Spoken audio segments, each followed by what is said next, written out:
I'm taking over this old man's house.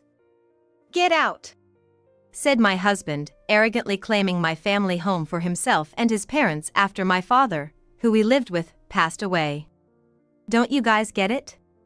Hearing my shallow husband's words, I couldn't help but laugh in disbelief. My counterattack against my belittling husband brought his family to their knees. I am Allie. My husband Felix and I were living with my father. My mom passed away when I was in high school, and since then, my dad has raised me with so much love. I adore my dad. When he turned 70 and got older, I got worried and asked Felix if we could live with him. Felix agreed, and we started living at my family home. Are you really sure about this? I can manage on my own, my dad said to me, concerned. This was about Felix and I moving in with him. When I first brought up the idea to my dad, he seemed happy for a moment but quickly became worried. I appreciate it, but am I going to be in the way of your and Felix's life? Dad always puts me first. But when I told him how much I wanted to be with him and that Felix agreed, he smiled and gave us his blessing. Today is the moving day for Felix and me. We're unpacking the stuff that the movers brought in. Not this again. I've already told you I wanted to do this. That's right, Dad. Plus, it's closer to work for me, and it's a big help, Felix added. Hearing us, my dad smiled a little and agreed. After we had unpacked a bit, we went to the living room, where Dad had made us some warm coffee. I was just about to have some coffee when I heard you guys coming down the stairs. Thought you might need a break, so I prepared some for you and Felix too. Felix and I, tired from the move, gratefully accepted and rested a bit, chatting with Dad. Watching them, I felt like our life here would be more fun than before, and I was happy. After the break, Felix and I went back to finish unpacking. Rolling up my sleeves, I geared up for the final push. Hey, you could quit your job. Stay by Dad's side, Felix suddenly suggested. I was stunned. What do you mean? Well, now that we're living here, we're saving on rent, right? So, you quitting your job to take care of Dad and keep him company might give you some peace of mind, right? Felix and I both worked, and I did most of the housework. Felix helped sometimes, but it was still pretty hectic. I was a bit torn about Felix's suggestion but told him I'd think about it. Sure, spending more time with Dad would be great. And focusing on housework might lessen my load. Felix's proposal was tempting, but it would mean relying on him for income. I worried that it might become a burden for him. Felix had agreed to moving in, and I wondered if it was okay to depend on him even more.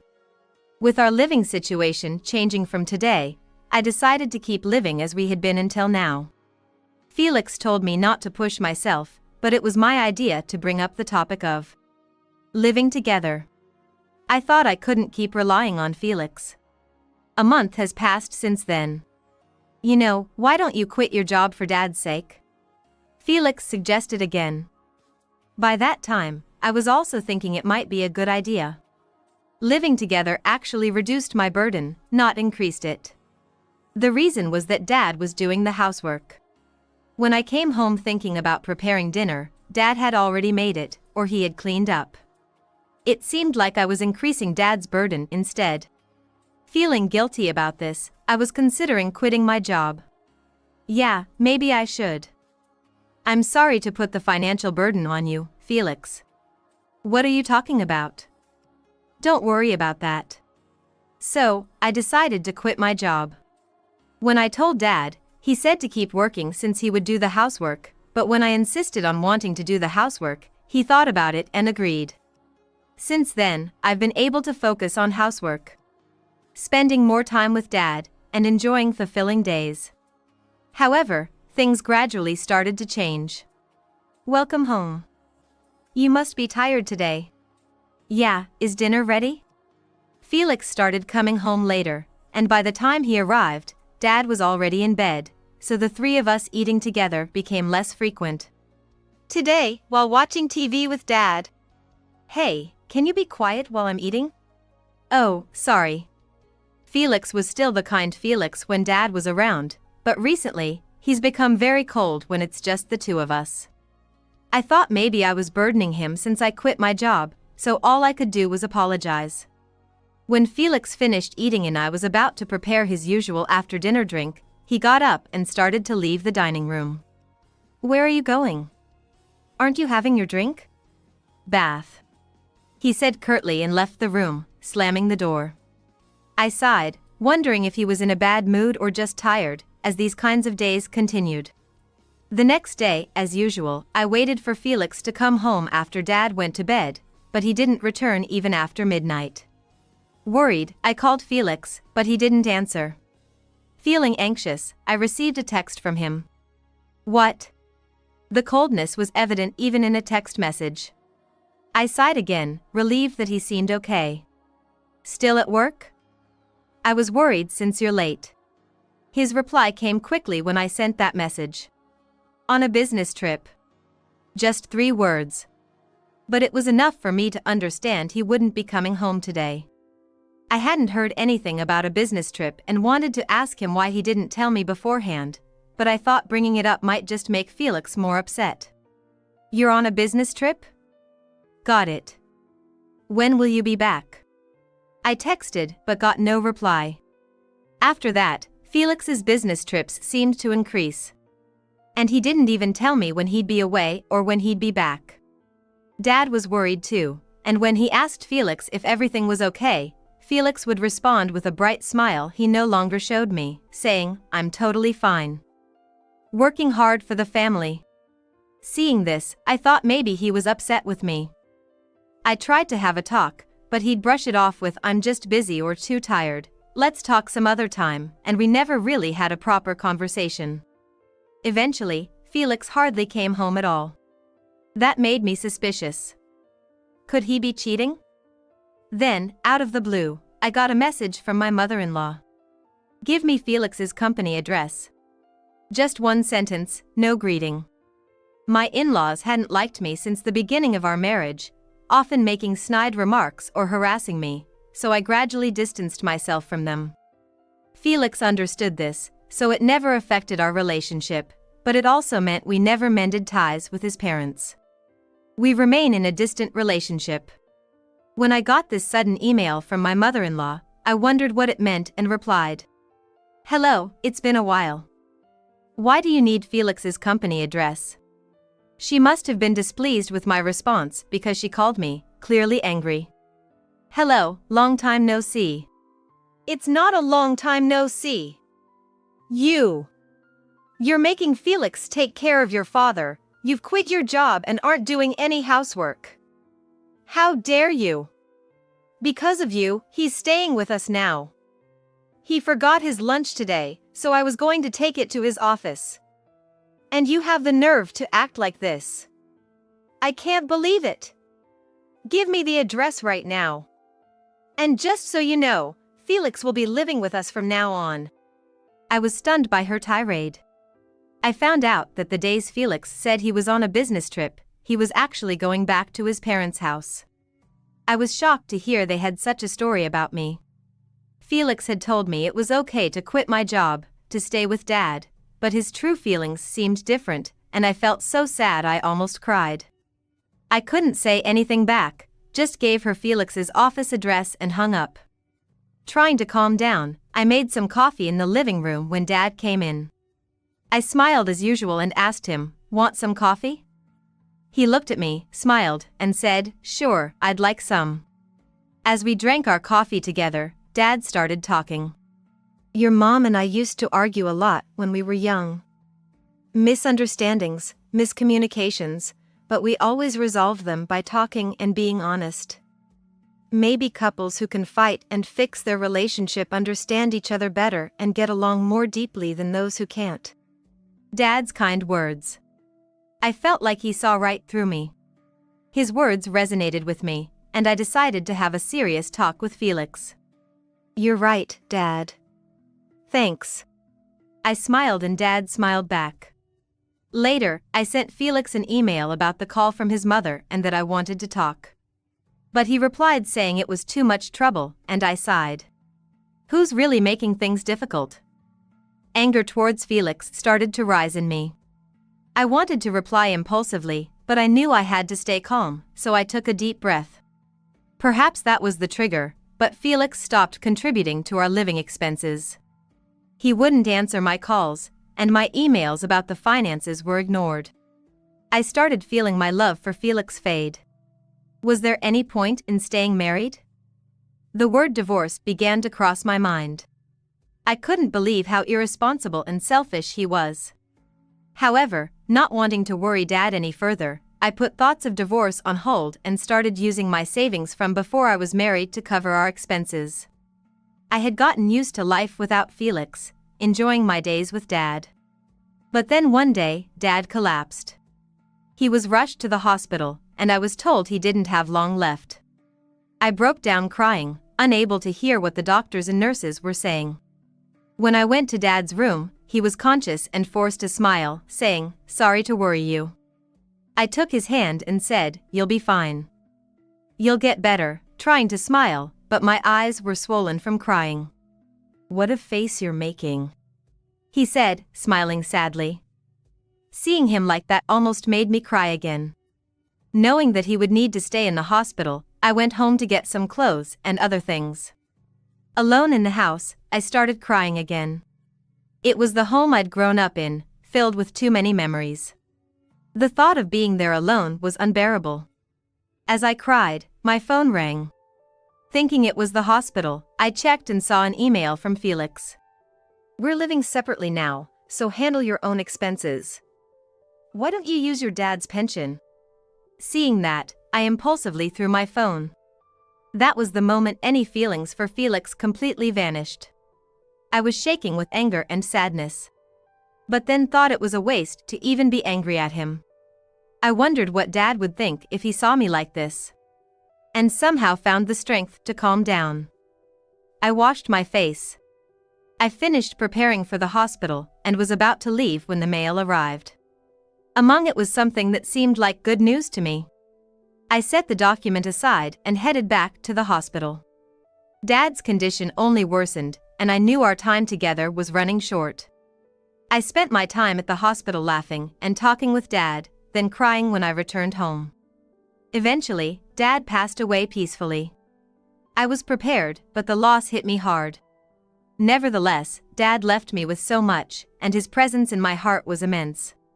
With support from relatives, we managed to get through the funeral smoothly, but Felix and his parents never showed up. I hadn't specifically informed them of Dad's passing, so I didn't expect them to come. But they must have found out from someone else, because a few days after I'd finished sorting Dad's belongings and paperwork, Felix showed up nonchalantly with a bunch of his stuff. "Long time no see. Dad passed away, huh?" The moment I saw Felix's face, I felt a rush of blood to my head. Suppressing the urge to hit him, I took a deep breath and responded calmly. "What do you want? And what's with all this stuff?" "What do you mean what for? I'm your husband, aren't I? And this stuff belongs to my parents." "What?" I felt extremely uncomfortable when Felix used the word husband. I couldn't comprehend what he was saying. How could someone who left home on his own, stopped contributing to the expenses, and lived carefreely claim such a thing? I was so appalled I couldn't find the words to respond. "Weren't you waiting for me? No job, struggling with living expenses, and having to take care of my father all alone. You're speechless with joy? More like you fell for my plan." I asked him what he meant by plan. And his reply was unbelievable. "I never wanted to live with that old man. Living with him was a joke. But I thought if I said that, you'd consider divorce, and then I wouldn't get the house. So I pretended to be a good husband and got you unemployed, making you and the old man dependent on me. That way, the house would become mine." Hearing this, I unconsciously glared at Felix. It was inconceivable. I felt pathetic for having married such a person, and overflowed with remorse for my father. I tried to control my trembling body, full of anger. "But you left and stopped contributing financially. What you're saying is contradictory." Felix scratched his head, looking annoyed. Yeah, I reached my limit. I never thought I was such a short-tempered guy. But I thought you didn't have the courage to divorce me, so even if I wasn't there, my plan would still succeed. Looking at his sickeningly smiling face, I couldn't even remember why I ever liked him. I didn't want to see his face or hear his voice anymore.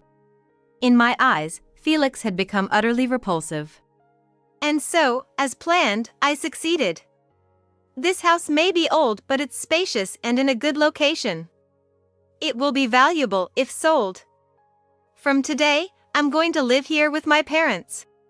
Could there be anyone else so selfishly motivated? He must not have learned any morals. Well, considering his parents, it's not surprising. As I stood silently, appalled, Felix, thinking he had shocked me, delivered another blow. I'm taking over this old man's house. Get out. Watching Felix's parents' belongings being brought in, I realized he didn't understand his position at all. He looked down on me with a smug face, calling my father an old man. There was no way I could let this go. I couldn't hold back my laughter anymore at Felix's words and burst out laughing. Surprised by my sudden laughter, Felix looked puzzled. Have you lost your mind? That's my line. The thought of revealing the truth to him made me laugh uncontrollably. Angered by my reaction, Felix started to fume. But I ignored him and told him the reality. Don't you know? This is my house. There's no way it could ever be yours. As Felix stood frozen from my words, I added more. Plus, you and I are strangers now, didn't your mom tell you? I said with a laugh. Felix was dumbfounded. And quickly made a phone call. Apparently to his mother. Hey, Mom? Allie's saying something weird. We haven't divorced, right? She's saying you know something about it. What does that mean? What? You sent it? What have you done? Listening to Felix, it seemed like he was finally understanding the situation. He ended the call with a twisted face. You filed the divorce papers? Yes. Right. The day Dad was hospitalized, I received a filled-out divorce form from your mother by mail. I was so happy I sent it in the next day. Your mom has her moments, huh? Even if it arrived, you weren't supposed to send it. That was just in case. Mom told me to fill it out. I didn't mean to divorce. Well, you filled it out, didn't you? I didn't know you didn't mean it. You got your wish for a divorce, you should be thanking me. Watching Felix's frustration was strangely satisfying. His mother probably sent it to harass me, but at that time, I was contemplating divorce, so it was indeed good news for me. Then Felix started panicking about property division and claiming he was entitled to half of the house for living with my father, but I rebuffed all his claims. I knew we didn't have enough assets for division, explained that property division wasn't necessary, and since the house was in my father's name at the time of our divorce, it didn't count. He even absurdly claimed my savings from before we married should be part of the division, but I clarified that too was not the case. Felix turned pale, unable to reply, just opening and closing his mouth like a fish. I wanted to tease him, but I composed myself and said, Are we done here? It's troublesome to have so much luggage from a stranger in the house. It's basically trespassing, so if you continue to stay, I'll have to call the police. With that, Felix hurriedly moved his stuff out and left. I sprinkled salt at the entrance and prayed at my parents' altar. This is right, isn't it? I'll become stronger, so watch over me. I wondered if my parents had reunited in heaven, and that thought softened my sadness, making the loneliness fade away. I gathered myself and started job hunting. Just then, a friend contacted me. I heard that you contacted me after learning that I was looking for a job. Hearing I was looking for work, they wanted to refer me to a job in my field. I immediately took up the offer, went for an interview, and got hired on the spot. A few days later, Felix sent me an email. I was just being stubborn that day. I actually wanted to get back together with you, that's why I came over. I knew it was all lies, and while I pondered what to respond, I eventually decided to ignore it. Despite my silence, he kept sending poetic emails like, "We were like the sun and moon back then. I reached for you but couldn't touch you, now those troubled days are just memories. We can be in each other's reach now. I can't live without your love. Give me that radiant, fulfilling love once more. My life is yours. You're the most important thing to me. Our love is eternal. No matter where you are, my heart is your home." I showed these poetic messages to my colleagues, joking if we could use them for work. I'm an illustrator and now working as a manga editor, so such phrases can sometimes be useful. "Ah, there's Mr. Stalker. Handy when we need material." Now, Felix has unwittingly become a provider of jokes for me. I feel nothing but disgust, so I don't reply to his messages. As time goes on, one day my doorbell rings. Looking through the peephole, I see Felix standing there.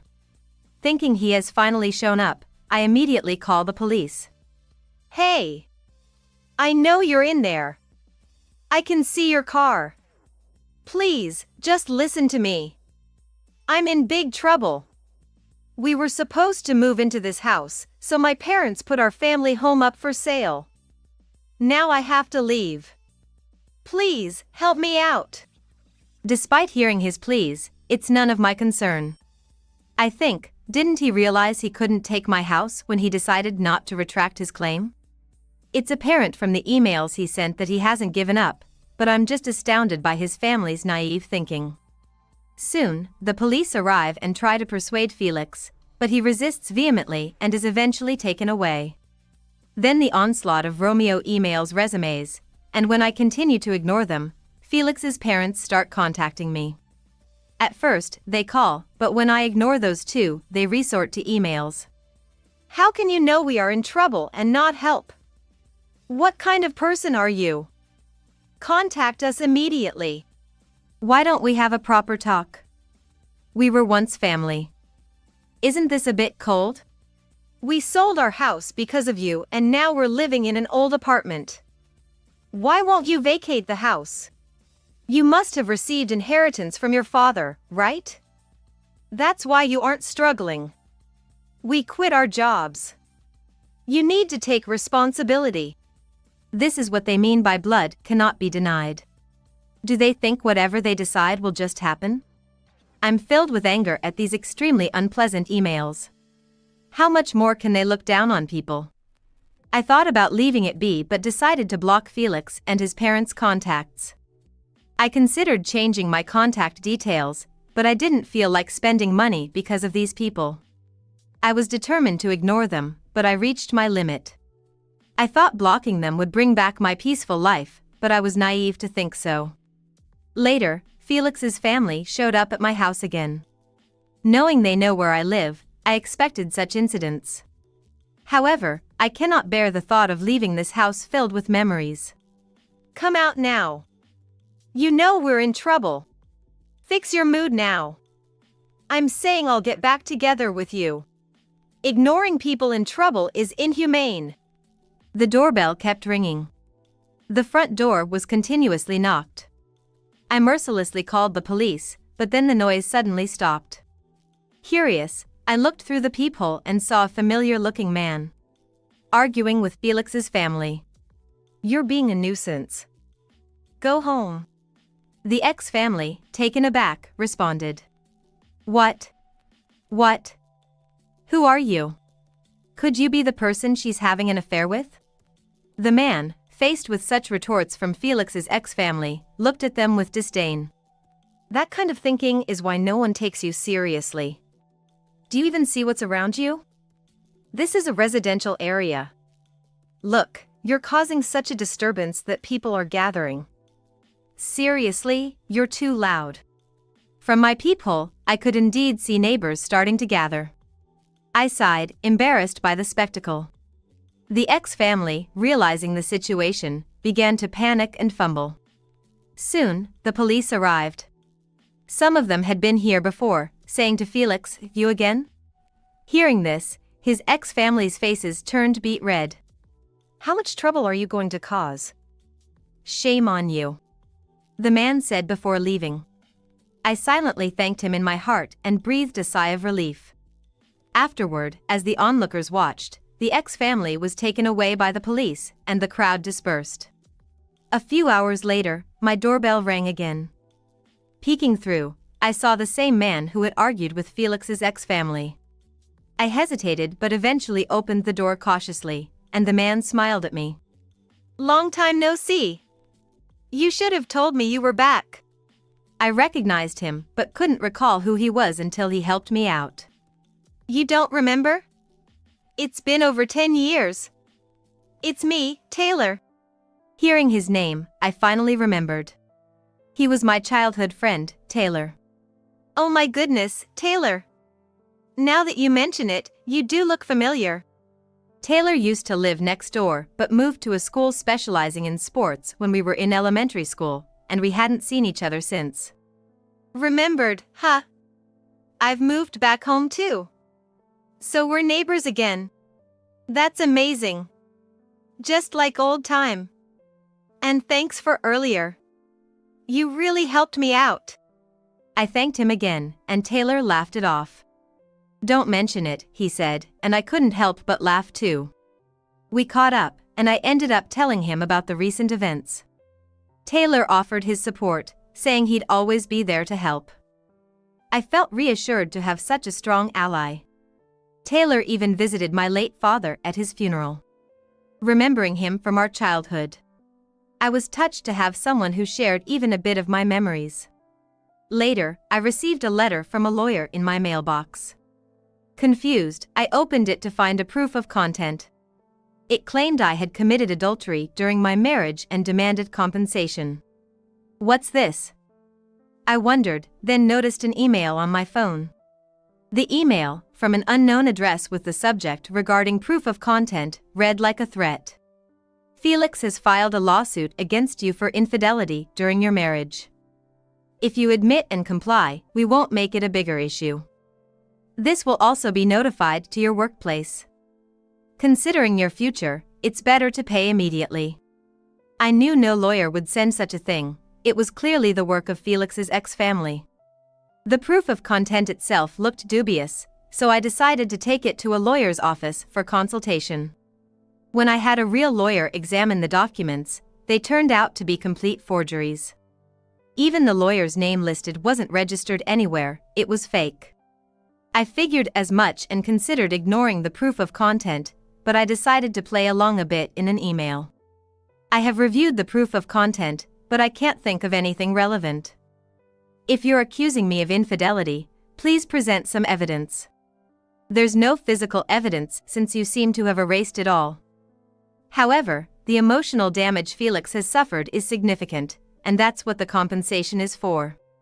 A lawyer would never proceed without evidence. Their shallow approach was evident. There's no fact of infidelity, so obviously there's no evidence.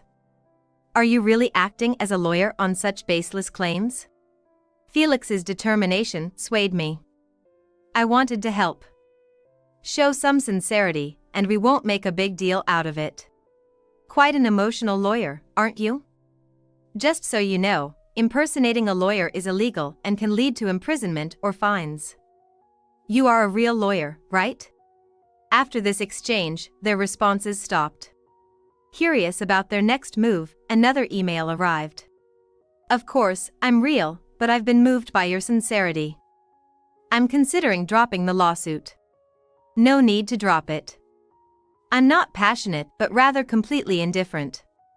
Since you've fabricated infidelity, I'm thinking of hiring a lawyer and fully contesting this.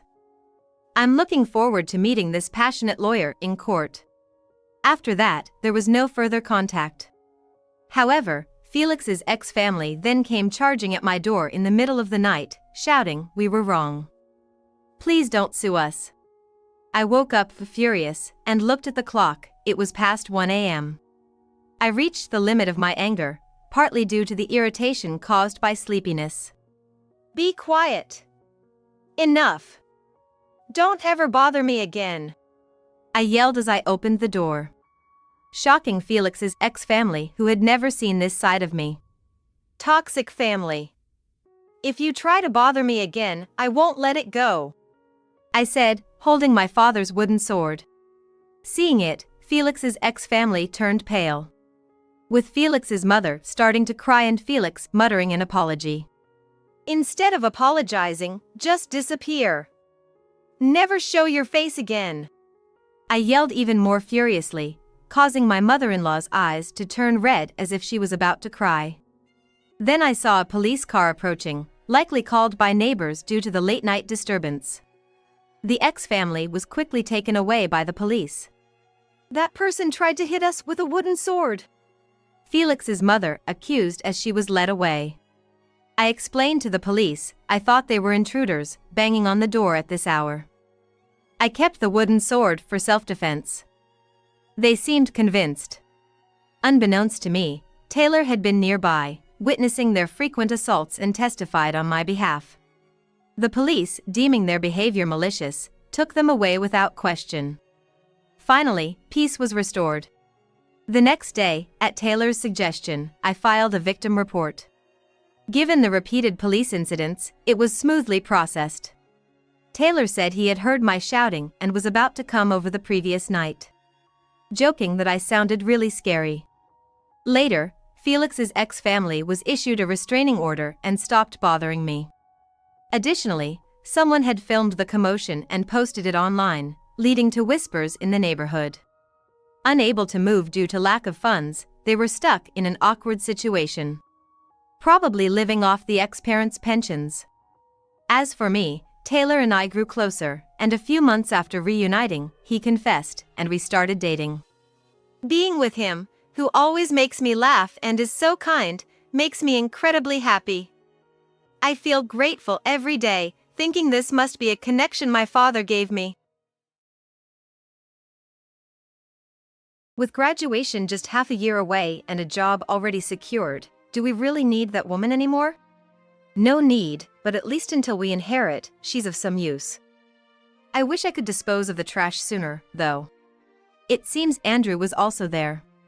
Since we had separate bedrooms, I only realized at this moment that Andrew was awake. I hadn't intended to eavesdrop on their conversation, but their unsettling talk rooted me to the spot, unable to move. They continued their hurtful conversation without knowing I was listening. For the next half year, I pretended I hadn't heard anything and kept my demeanor unchanged. Then came the day of Tom's college graduation. He was all geared up from the morning and left home. Of course, there was no word of thanks for raising him or an invitation to dine out. "Just a heads up, I won't need dinner today," was all he said before leaving. Had I not heard that conversation, I might not have minded, but I couldn't help feeling a simple word to me wouldn't have been too much to ask. He's probably going out to eat with his biological mom and Andrew. Andrew also said he wouldn't need dinner. After seeing them off, I was alone in the now quiet room, holding a pen and paper. I'm Sally Kirk, currently 55 years old. I've lived with my husband Andrew and his son Tom for 20 years. Andrew and I are both in our second marriage. I had a falling out with my former husband's family and was emotionally distressed, discarded by my in-laws like trash. It was Andrew who approached me during these tough times. We were high school classmates. We weren't close, but at a small reunion for close friends, Andrew learned I was divorced and reached out, which led to us exchanging contacts. At the time, Andrew was a single father, raising his 2-year-old son Tom. "Life isn't over for us yet, let's pull through." His words were a huge relief to me. It didn't take long to understand each other's emotional scars, and soon we were drawn to each other. I was scared to remarry, but pushed by Andrew's approach, I decided to date him. Then, at 35, I remarried. After the wedding, I quit my job and became a full-time homemaker. Despite discouragement from others about quitting my job and remarrying with a child, Tom was only 2 years old. I thought it was crucial to spend time together and be accepted as a family. Since Tom was still very young, and I always loved kids, I wanted to devote myself to parenting. I saw no issue with remarrying with a child. However, soon after the marriage, I realized my views were naive. Tom was a picky eater and a poor sleeper. He was extremely shy, crying just seeing my face. Hoping his shyness was just a phase, I did my best to become his mother. I endured his night crying and played with him wholeheartedly during the day, but he wouldn't open up to me. Seeing my struggle, Andrew commented, "His mom was beautiful. Maybe he's just not used to your face." He said it without malice, just an offhand remark. But at that moment, I felt deeply hurt as a woman, a wife, and a mother. After that, Andrew often compared me to his ex-wife on various occasions. "Taste this soup. The one my ex-wife made was better," he'd say after sipping the soup. "She was terrible at parenting. At least you could do better in that." Each time, his comments seemed trivial but were hurtful. Before marriage, he always encouraged me, but afterward, I sometimes felt treated like a slave. No matter what I did, I couldn't win Tom's affection, and Andrew's behavior was terrible. In our first year of marriage, the thought of divorce crossed my mind more than once. But I didn't want to be ridiculed by others for failing again. I kept telling myself, slow and steady wins the race, and diligently carried on with housework and parenting. Tom never warmed up to me. He stopped crying at the sight of me, but he never smiled or called me mom. Despite his friendliness to Andrew, Andrew's family, and even strangers, he seemed to dislike me for some reason. Yet, I gradually began to feel affection for Tom. I was happy to see him grow. "Don't come to the kindergarten," he said, barely acknowledging me as his mom. When I attended the kindergarten observation, Tom angrily shooed me away. Consulting the teacher didn't help either, as I was told, "He's just being clingy." I was happy to see him grow but troubled by our strained relationship. "He'll get used to it," Andrew would say, but he never really addressed my concerns. One day, I asked Tom, "Do you know how much I love you? How can I make you love me?" Tom looked surprised at my question. Feeling something off in his expression, I waited for his response. Then, Tom opened his mouth slightly. "Do you really love me?" "Of course. Liar. You hate me.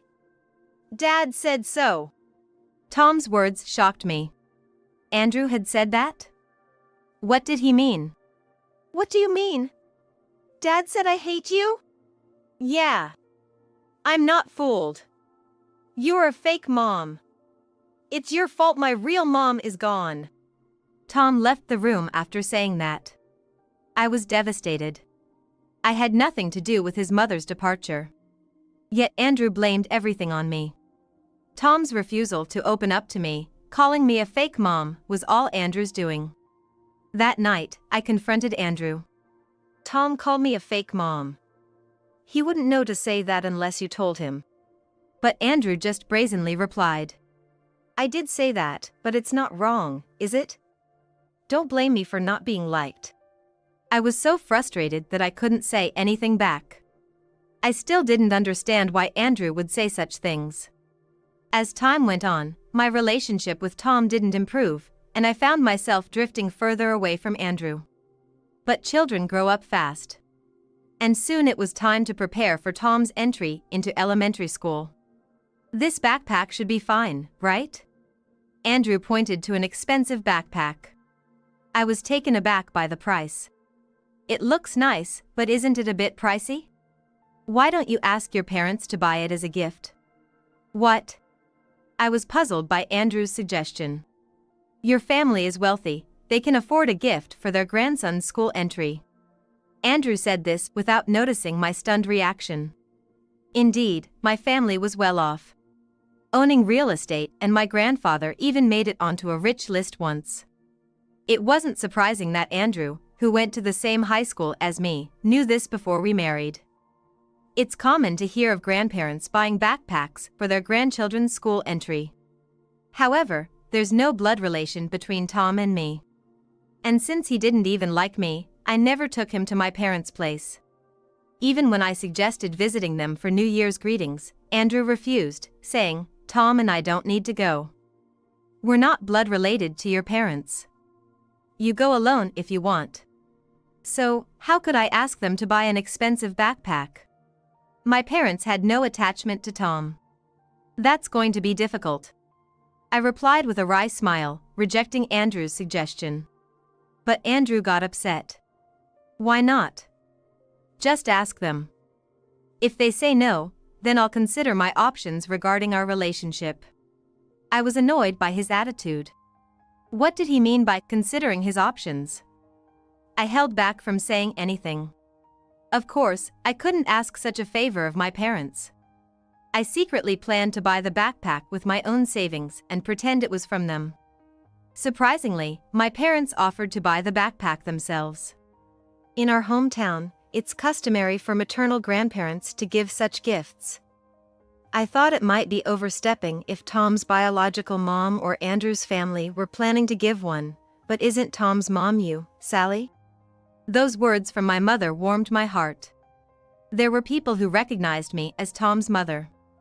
On days when I felt like breaking down, my mother was always my ally. Thank you. It doesn't have to be too expensive, just something Tom would find easy to use. I thanked my mother, my voice choked with emotion. Soon after, a brand new, shiny black backpack arrived. Tom's eyes lit up when he saw the backpack, and he excitedly tried it on. However, Andrew frowned upon seeing Tom's reaction. What's this? It's too plain. But this is a popular model, recommended by the store. It's lightweight and durable. Tom is petite, so a heavy backpack wouldn't be suitable, right? Nah, I don't care about it being lightweight. It lacks a sense of luxury. Andrew kept criticizing the backpack we got for Tom. Tom, who was initially happy, quietly took off the backpack and stopped paying attention to it after hearing Andrew's words. The same thing happened when Tom entered middle school. Expensive sports bags and shoes for school. Andrew demanded them from my parents, calling them gifts. Tom, who used to mimic Andrew in treating me poorly, started ridiculing me on his own as a middle schooler. Lucky you, marrying dad just because your family is rich. They would mock me like that. I was sure Andrew was feeding him these lines. I pretended not to notice, but by then, I was fully aware. Andrew married me for my family's money and to have someone take care of Tom. All right. Stop talking nonsense and get on with your studies. By this time, I had given up on being liked by Tom. Even if called a fake, I believed it was my duty to raise him as his mother. If I divorced and left, Tom would have a hard time living with Andrew alone. Tom would probably have a very hard time. I might not have been the mother Tom wanted, but my love for him was genuine. I wanted to spare him any hardship. Tom graduated high school and became a college student. Then Andrew suggested getting financial support from my parents for the high college fees. Your parents should pay for their grandson's education. The money will eventually be yours, so better use it for Tom now. But I couldn't ask my parents for such a large amount. College fees were a different matter from a backpack or sports bag. Knowing I'd face sarcasm from Andrew if my parents didn't pay, I used the alimony I received from my first divorce to cover the fees. I had other plans for that money, but I passed it off as support from my parents and paid for Tom's education. Thanks to that, Tom was able to attend college for 4 years. He got a job offer and was close to graduation. I couldn't build a good parent-child relationship, but I felt my role was fulfilled as he grew up safely. Then, one night, I woke up and went to the kitchen for a glass of water. I noticed the light on and thought Tom, who had gone out for drinks, must have returned. As I approached the kitchen to speak to him, I overheard a conversation. We don't need her anymore, right? I'm graduating in half a year and has a job lined up. She's useless, but let's keep her around until we get the inheritance. I want to get rid of the trash as soon as possible. It seemed Andrew was also there. We had separate bedrooms, so I only then realized Andrew was awake. I never intended to eavesdrop, but their disturbing conversation froze me in place. Trash. Tom repeated Andrew's words, laughing. Yeah. After the graduation ceremony, let's go out for a family meal. I'll treat you with my part-time job money. I looked up at those words, only to be plunged into despair the next moment. Actually, I've invited Mom to the graduation ceremony. She used to come to my school events when I was in elementary, but I haven't invited her recently, so I thought it'd be nice for the last time. Really? You're such a dutiful son. I'm looking forward to a family dinner. It's been a while. It was just a casual conversation about inviting his biological mother for dinner. It wasn't a bad thing in itself, and I didn't raise him expecting something in return. But ever since kindergarten, when I was turned away from an open day, I had been consistently refused attendance at all events and milestones. Even when I wanted to go to Tom's college graduation, I was told, no parents come to college graduations, and I had given up. Yet, he had been inviting his biological mother since elementary school. She did nothing in terms of childcare or education, merely gave birth, yet she reaped all the benefits. Andrew must have arranged the contact, but did he not have a shred of consideration for me? Even though I tried to accept it, Tom's words, implying his biological mother was more important than me, directly wounded me.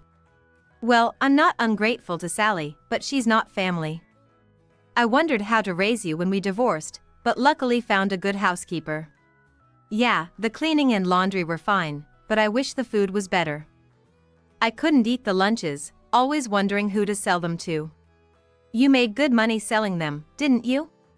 Their conversation was followed by Tom and Andrew's laughter.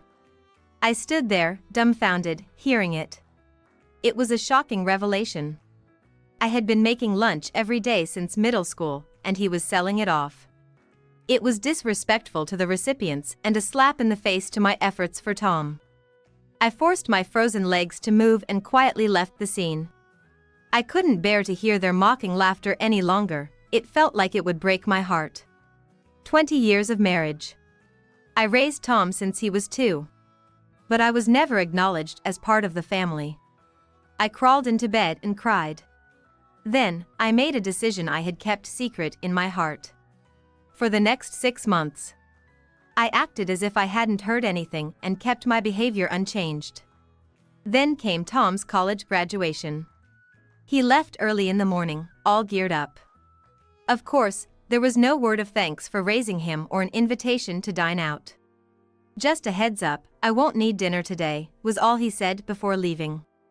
Had I not heard that conversation, I might not have minded, but I couldn't help feeling a simple word to me wouldn't have been too much to ask. He's probably going out to eat with his biological mom and Andrew. Andrew also said he wouldn't need dinner. After seeing them off, I was alone in the now quiet room, holding a pen and paper. Around 1 p.m., while I was out having lunch, my smartphone rang. It was a call from Andrew. I glanced at it and sipped my coffee with a smirk. I didn't plan to answer right away, letting it ring for a while. He must be panicking on the other end. Feeling a bit sorry for him, I finally picked up the phone. Hello? Sally! Where are you? What's this note you left? As expected, Andrew was in a frenzy. If he saw the note, he must have returned home. Why would I tell you where I am? That wouldn't be running away, would it? Everything is in the note. Andrew stammered, but. Unable to form coherent sentences.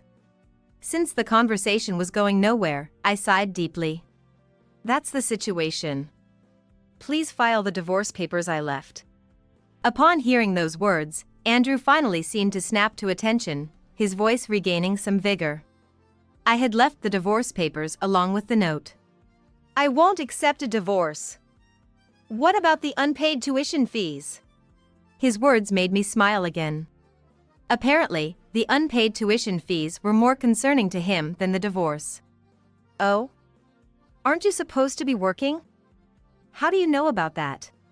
Andrew choked on his words.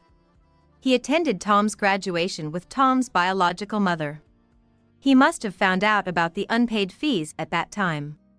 Anyway, they said if we don't pay the outstanding amount by this month, he can't graduate. Please ask your parents to transfer the money. Why should I? Why does a mere housekeeper have to do that? My tone got sharper, but it was my honest feeling. I'm just a housekeeper, right? You've been brainwashing Tom not to get attached to me since he was little. That's not true. He was attached to you and even called you Mom. Don't lie. He only called me Mom because you cared about appearances, right? Andrew fell silent. Anyway, I've paid his tuition for 3.5 years. If you want him to graduate, why don't you pay at least the tuition for the last semester? I ended the call with that. A few days after overhearing Andrew and Tom mocking me at night, a tuition fee invoice arrived. But, having been called nothing but a purpose for money and a housekeeper, I couldn't bring myself to pay it. The university contacted me several times. Under their policy, if tuition fees are unpaid, students can attend the ceremony as prospective graduates but will be dismissed if not paid by the day of the graduation. In short, I had to transfer about $12,000 by today. After hanging up with Andrew, Tom called. Hey, you old hag. What's this about unpaid tuition fees? Why haven't you paid it? It seemed he wasn't with Andrew. Otherwise, he wouldn't dare speak to me in such a confrontational manner. Ask your father for the details. I have no intention of getting involved with you two anymore. What? What do you mean? Well, take care. Wait, just a minute. I cut off Tom's words and ended the call. Ever since I heard that conversation, I had decided to abandon them both. I disappeared from their lives. My phone kept ringing all day. If they had time for that, they should just make the transfer. The next day, I changed my phone and number.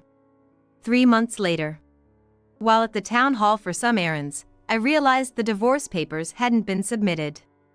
3 months had passed. What were they doing? Feeling indignant, I reluctantly returned home. The key still worked, and as I entered, a foul smell hit me. Yuck! What's this smell? It smelled like rotten food. Stepping into the living room, I saw the source. Scattered lunchbox trash, instant noodle cups, and a sink full of unwashed dishes.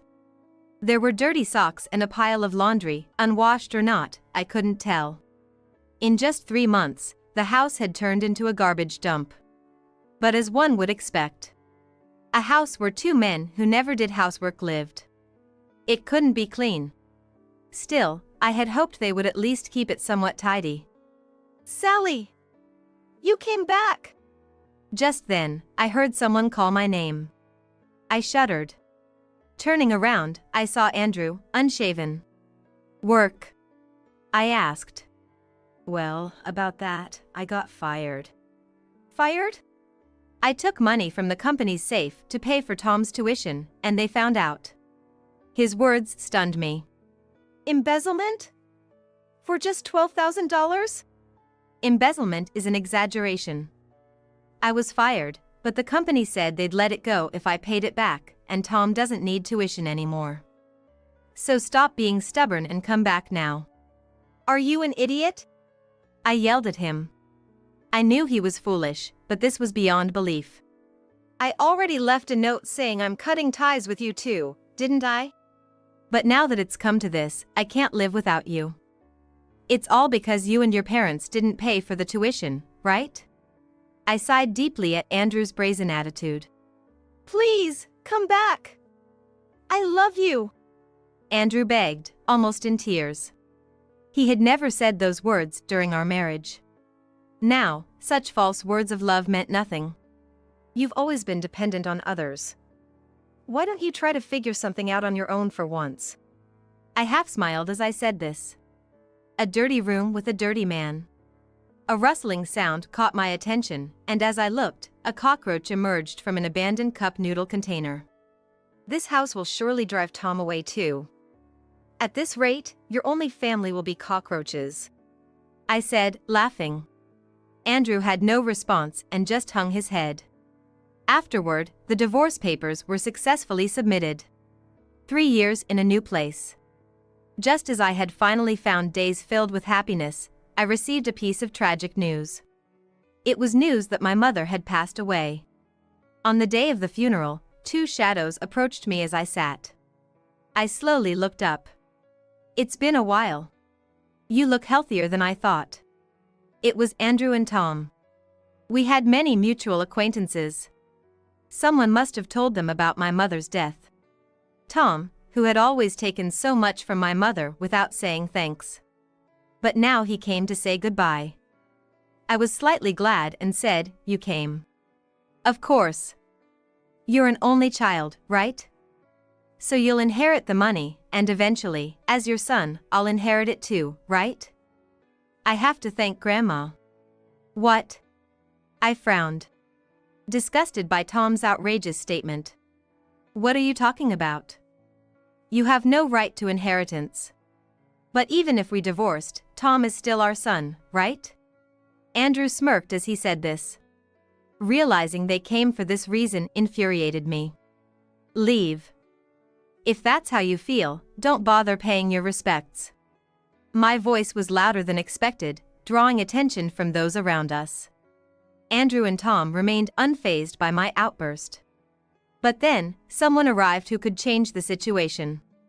"What's all this commotion? What's going on?" Approaching me were a man and a woman. Seeing them, Andrew and Tom turned pale. "Oh. My ex-husband and his son." I introduced Andrew and Tom to the couple. Upon hearing this, John and Erica frowned. Andrew, in a shaky voice, said, "Mr. President. Why are you here?" "Mr. President? You know John?" I asked Andrew, but he didn't respond. Without waiting for his reply, I continued. "This is my husband John and our daughter Erica." "What?" Andrew and Tom looked up, shocked, and stared at me. "My wife has been a great help." "You're Tom from the administration department, right?" "Yes." "What does this mean?" "Andrew, you work for John's company?" I asked John, who nodded. Andrew looked uneasy, avoiding eye contact. "I don't want to mix business with personal matters, but if you hurt Sally any further, I won't forgive you." "I didn't mean to." Andrew stammered. Tom, too, shrunk in size without saying a word. Erica then spoke up. "I heard something about inheritance earlier, but Tom, you have no right to any. You're just her stepson." Her tone implied she knew Tom. "So you're the stepson my mom talked about." Erica burst out laughing. Tom, who always looked down on me with such arrogance, was now reduced to a fraction of his size. As I looked at Erica questioningly, she said, "My mom has a biological daughter, me. Why would her stepson have any right to inherit?" "A biological daughter?" "Yes. I'm not a stepchild, but a true blood-related daughter." "Did you think you were the only child of my mother and that made you special?" Tom turned bright red. He had never imagined I had a biological child. John, in fact, was my first husband. With him, I had Erica, but I was disliked by his parents and was denied the chance to raise her. "You should think you have no child," was the mantra of my in-laws. I wasn't allowed to participate in Erica's upbringing. John always defended me, but his family had a long-standing business legacy. He couldn't stand up to his father, especially. Eventually, I fell into despair and reluctantly divorced.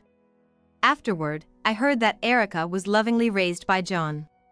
Despite John's parents, my former in-laws, constantly speaking ill of me to Erica, thanks to John, she grew up to be a kind-hearted girl, sending me letters once a year. I was married to Andrew at the time and had no direct contact with them. But John always made sure Erica met my parents, saying, "She's their granddaughter." So, I always heard about Erica from my mother. I was curious about Erica, but being married, I couldn't express my desire to meet her. That's why my affection for Tom was all the more, but it was never reciprocated. I feel like I raised him more out of perseverance than love. Sometime after divorcing Andrew, John contacted me. He had heard about my divorce from my mother.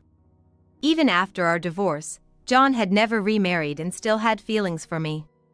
Now, my former in-laws, who had driven me away, had passed away. John, whose business was now stable, proposed remarrying. I told Andrew and Tom about my post-divorce life. That's why Erica is John's and my daughter. Oh my! Andrew turned pale. He never imagined that the woman he treated as a housekeeper was someone's beloved. Did you propose to me just because I'm the president's daughter? Erica sharply confronted Tom. It wasn't like that. But your dad married my mom just for grandma's money, right? I can't be with someone like that.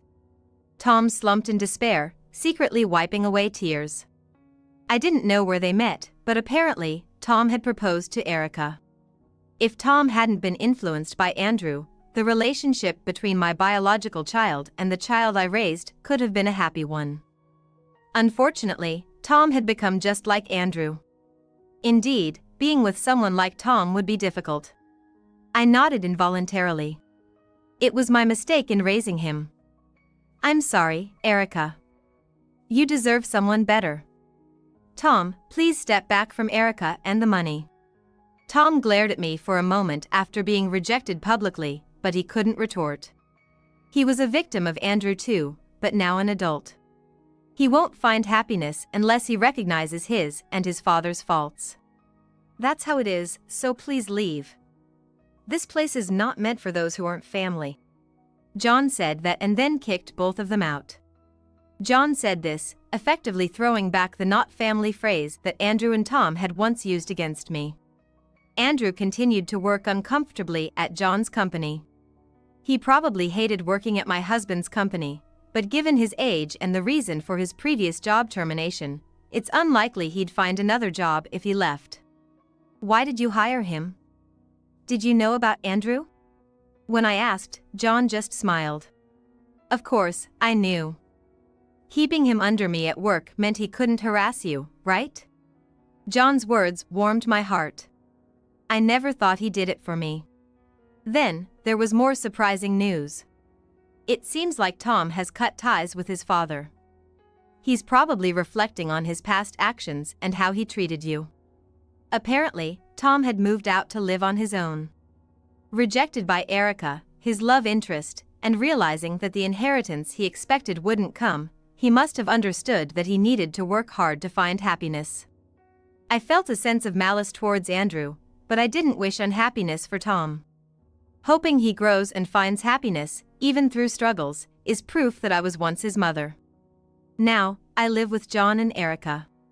After I left, seeing John and Erica depressed, my former in-laws seemed to regret their actions. But by then, I was already married to Andrew.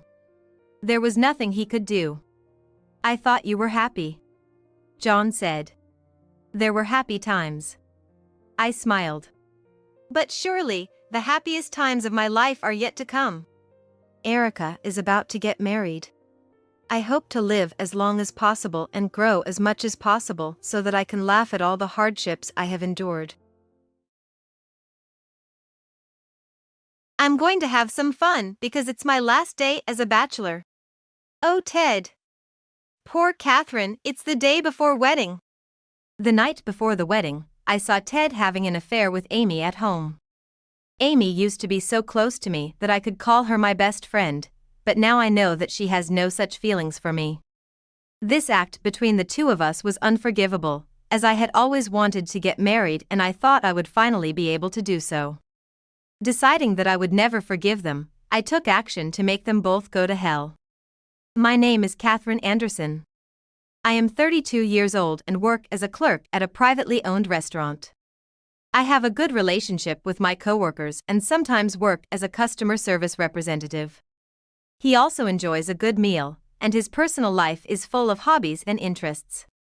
However, everyone around me was getting married, and I began to grow impatient. Finally, I reached my 30s. I had never been in a relationship and did not even know any men. People at work were all getting married, and I began to feel even more impatient. Whenever people at work or friends invited me to their weddings, I became more and more frustrated that I could not go on like this. I rarely went outside of my home and office and had no chance of meeting anyone at all, so I became impatient and anxious to get married. At that time, an acquaintance who knew of my situation introduced me to a man named Ted White. Ted was 1 year older than me and worked for a reasonably well-known company. When I met him on a trial basis, I found out that Ted also wanted to get married soon. Ted was cheerful and smiling, and my first impression of him was a good one, so I felt a little at ease with him. Then, we struck up a conversation based on the commonality of being impatient to get married, and we hit it off. After meeting several times, we finally decided to start dating on the premise of marriage. We both had the same values about marriage, and we said to each other that we wanted to live our lives helping each other. I felt that I could be a good partner with this person, and I felt lighter now that I was free from impatience. I was upbeat and determined to work toward marriage. We immediately started living together. Since he had been living alone, we were able to share the household chores well and live without any stress in terms of living. However, there was one problem. Ted often forgot appointments and plans. Since the relationship was based on the premise of marriage, they had started preparing for the wedding at the same time as they were dating. We had been making plans and taking action for that purpose, but here we found out that Ted was not a planner. Even when he made plans, he would forget or cancel them. I had to warn him each time. There were times when I was the only one who could do something that was supposed to be done by the two of us. I felt angry at Ted because of such incidents.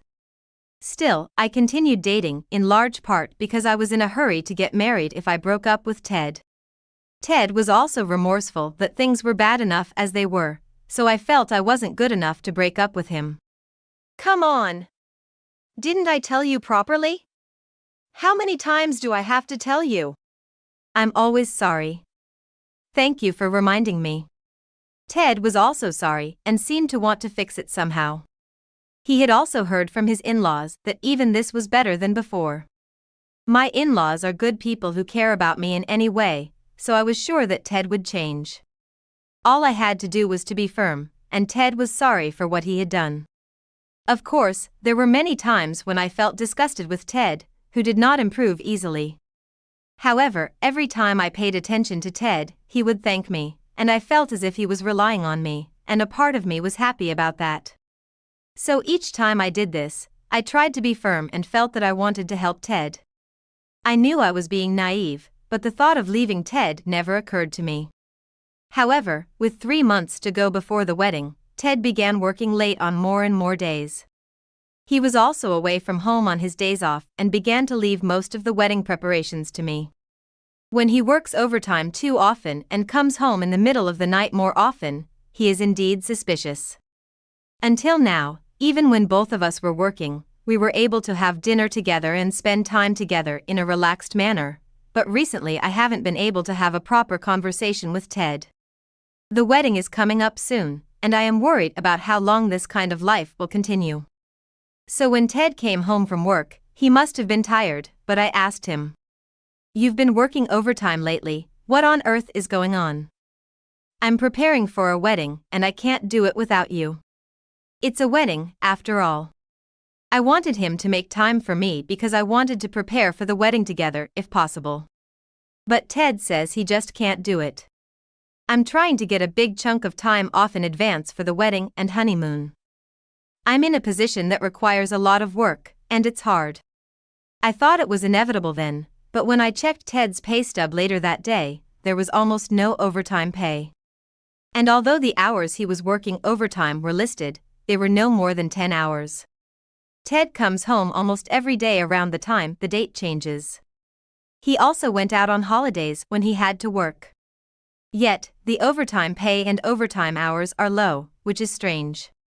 If he was working without overtime pay, I was also concerned about Ted's health, as he did not seem to be taking time off to rest these days. No matter how much he was told it was work, this kind of lifestyle would make him tired.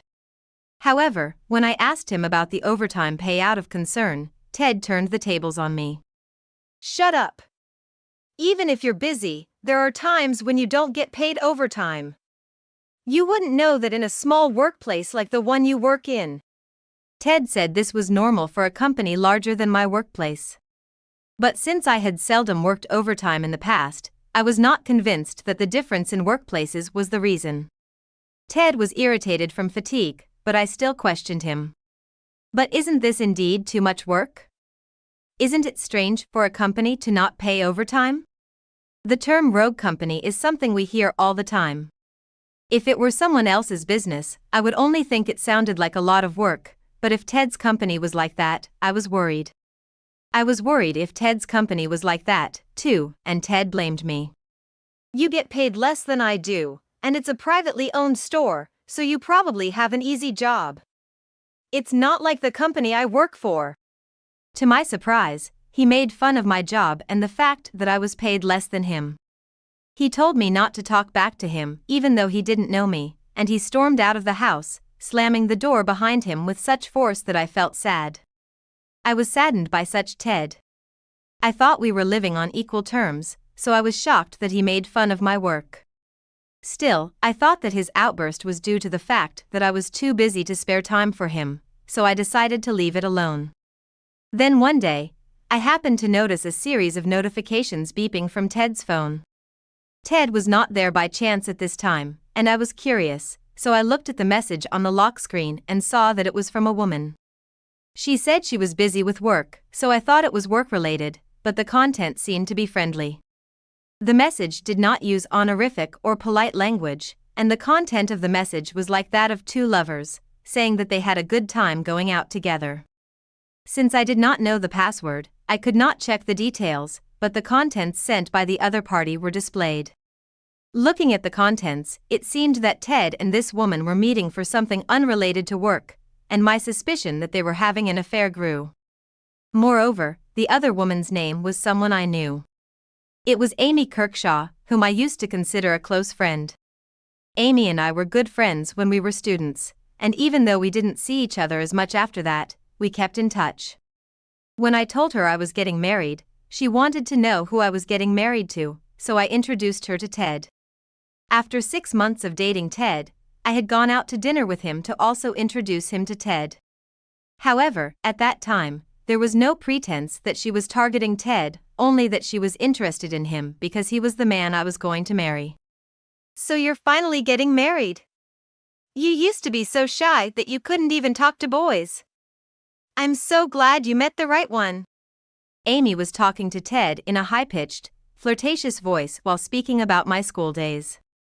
But I'm sure we didn't exchange contact. How long had we had this kind of relationship? Thinking back to the past, I froze in surprise at the fact that Ted was having an affair with Amy. I hoped that I had been mistaken. Finally, it was the day before the wedding. Ted and I finished final preparations for tomorrow's wedding and went our separate ways. The venue for the wedding was close to our house and my in-laws' house. We planned to wake up early tomorrow and head to the wedding venue. Such a familiar place, but far from my parents' house. Therefore, I had reserved a hotel room for my parents. When I decided to stay at a hotel, my parents, who usually do not travel far, told me that they would head there slowly the day before the trip. Around evening, I received a call that my parents had arrived at the nearest station. At that time, there was still some preparation to be done, but Ted was very considerate. I could handle the rest by myself, so you should go pick them up. Since you came all this way, go and spend some time slowly. Since my in-laws were neighbors, I saw them often, but I had only met my parents once recently, for a face-to-face meeting. Perhaps Ted thinks that since he is always close enough to see his parents, it would be a good idea for me to spend time with them. Thank you, take care of the rest. Ted had originally suggested that if my parents came to visit, I should take some time to spend with them slowly before getting married. Although I kept in touch with my parents, I rarely saw them and spent time with them. So, since he recommended it, I went out for dinner with my parents. It was before the wedding. The main topic of conversation was tomorrow. Since I am an only child, my parents were deeply moved by the thought of their only daughter getting married. Time flew by as we talked. Seeing my parents happy made me look forward to tomorrow even more. After the meal, I dropped them off at the hotel where they were staying and headed home. It was around 10 p.m. when I arrived home. Ted might already be sleeping to prepare for tomorrow. I entered the house quietly and was about to say hello, but my breathing stopped for a moment when I found something unexpected. There in the foyer was a pair of women's shoes that did not belong to me. Ted is supposed to be home, which means he is home with a woman in strange shoes. I entered the house quietly, nervously exploring the house, even though it was my house. Then I heard talking in the living room across the door. I approached cautiously, careful not to make any noise, and asked her what was going on. From the sound of the voice, the woman seemed to be Amy. I had never invited Amy to my house before, so I was surprised as to why she was there, but I sneaked a look through the door into the living room and soon found out what was going on. I'm going to have some fun because it's my last day as a bachelor. Oh, Ted. Poor Catherine, it's before the wedding. As I said that, the two of them were engaged in an act of flirtation. I had no idea that they would be doing this act in the house I was coming home to.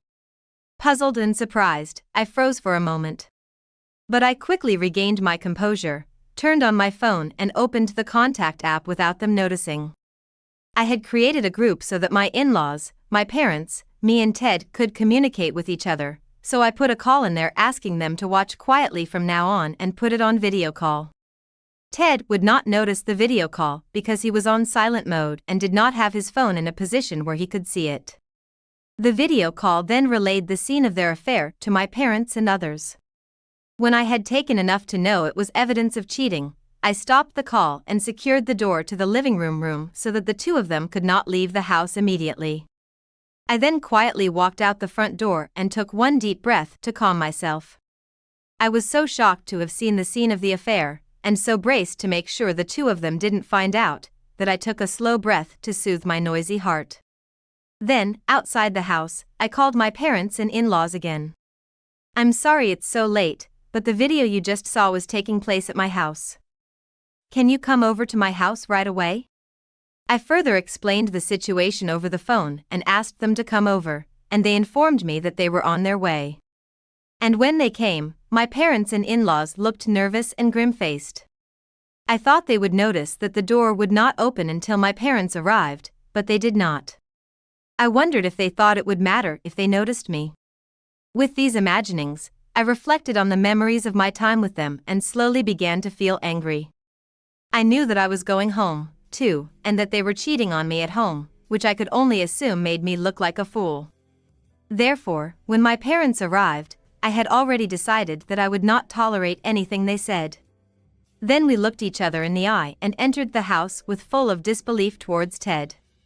They were surprised and flustered when we vigorously opened the living room door with a hint of tension in the air.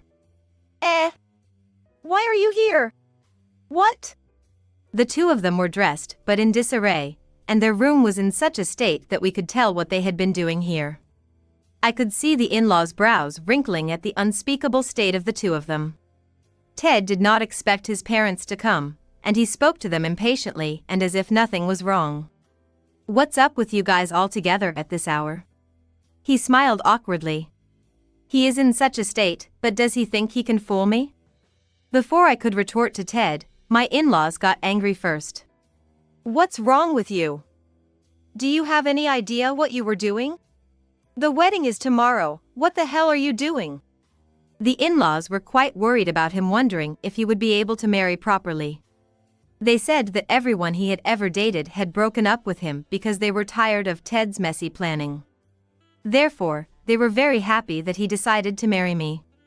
Maybe that's why my in-laws have been friendly toward me since the first time I met them, and we have become such good friends that we now talk casually. She even told me that she was happy to have a daughter. Yet, they did not expect Ted to cheat on me, and they were both quite angry. My in-laws had once told me that Ted was a child who had some irrationality, but they had never expected him to cheat on his wife. I guess they felt betrayed because they thought that he would never cross the line. They are usually a calm, but they got angry and yelling at him. Ted seemed surprised to see his parents like that. So I was at a loss for words and slurring my words. My parents were also angry, their faces reddening. What the hell are you doing with our daughter? Do you have any idea what you've done? My parents did not yell, but questioned Ted in a quiet but angry voice. Ted and Amy turned pale as the four of them accused them. In fact, when I found out they were cheating on me, I also had evidence of the affair, but I was willing to forgive them at that time. I felt bad about what they did, but I felt that I may let this go if this is just one mistake. But then I found out that in addition to cheating, the two of them often muttered slanderous comments on sub-accounts. Amy was writing bad things about various people, and one of them was about me. I had noticed that her attitude had gradually deteriorated, even though we used to be good friends. After I found out that she was having an affair with Ted, I thought back to my previous interactions with her. Sometimes when I contacted her, I felt as if she was being sarcastic, but I didn't know why, and I tried not to care, thinking that she would never say such a thing. I had fun memories of being a student, and many times I became aware that it was just my imagination and didn't think about it.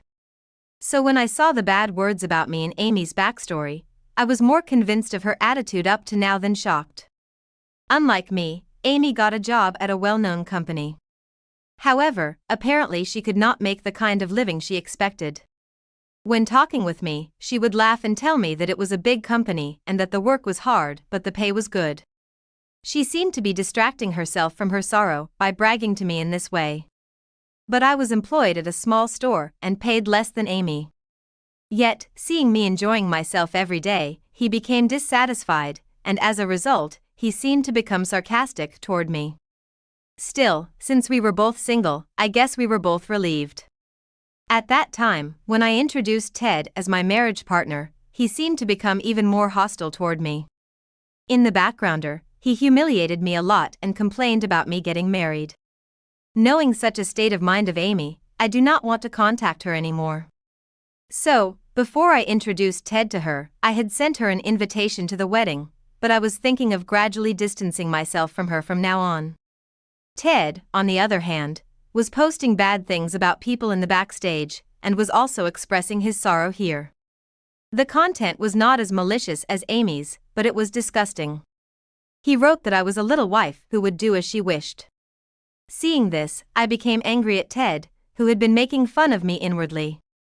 Still, at that time, I was still willing to forgive him. I chose the option of forgiveness because I was in a hurry to get married, but of course I did not intend to leave it at that. He was planning to secretly keep evidence that was inconvenient for Ted and put it to good use when the time came. At this time, I still would not tolerate cheating because I assumed that we would be together for lifetime, so I did not think about divorcing him. However, when I actually saw the two of them cheating, my feelings toward Ted that I was willing to forgive disappeared. Rather, I was surprised that I had never thought of breaking up with him even after learning of the affair. When I saw my parents getting angry at me, I wanted to break up with him even more. So when the angry voices of my parents broke off, I called out to Ted. "Ted, let's get a divorce. I don't want to be with someone like you." Now, I was strongly determined not to be involved with him anymore. Therefore, I clearly said goodbye in a matter-of-fact voice that was devoid of any emotion. Ted was flustered by this. His gentle demeanor changed drastically, and he objected as if he were shouting. What? We've already registered our marriage, and tomorrow is our wedding day. I've invited people from my company, and you're canceling it. Ted seems to be the first one to worry about his own face after being told of the divorce as well. With these words, you can tell what he thinks of me.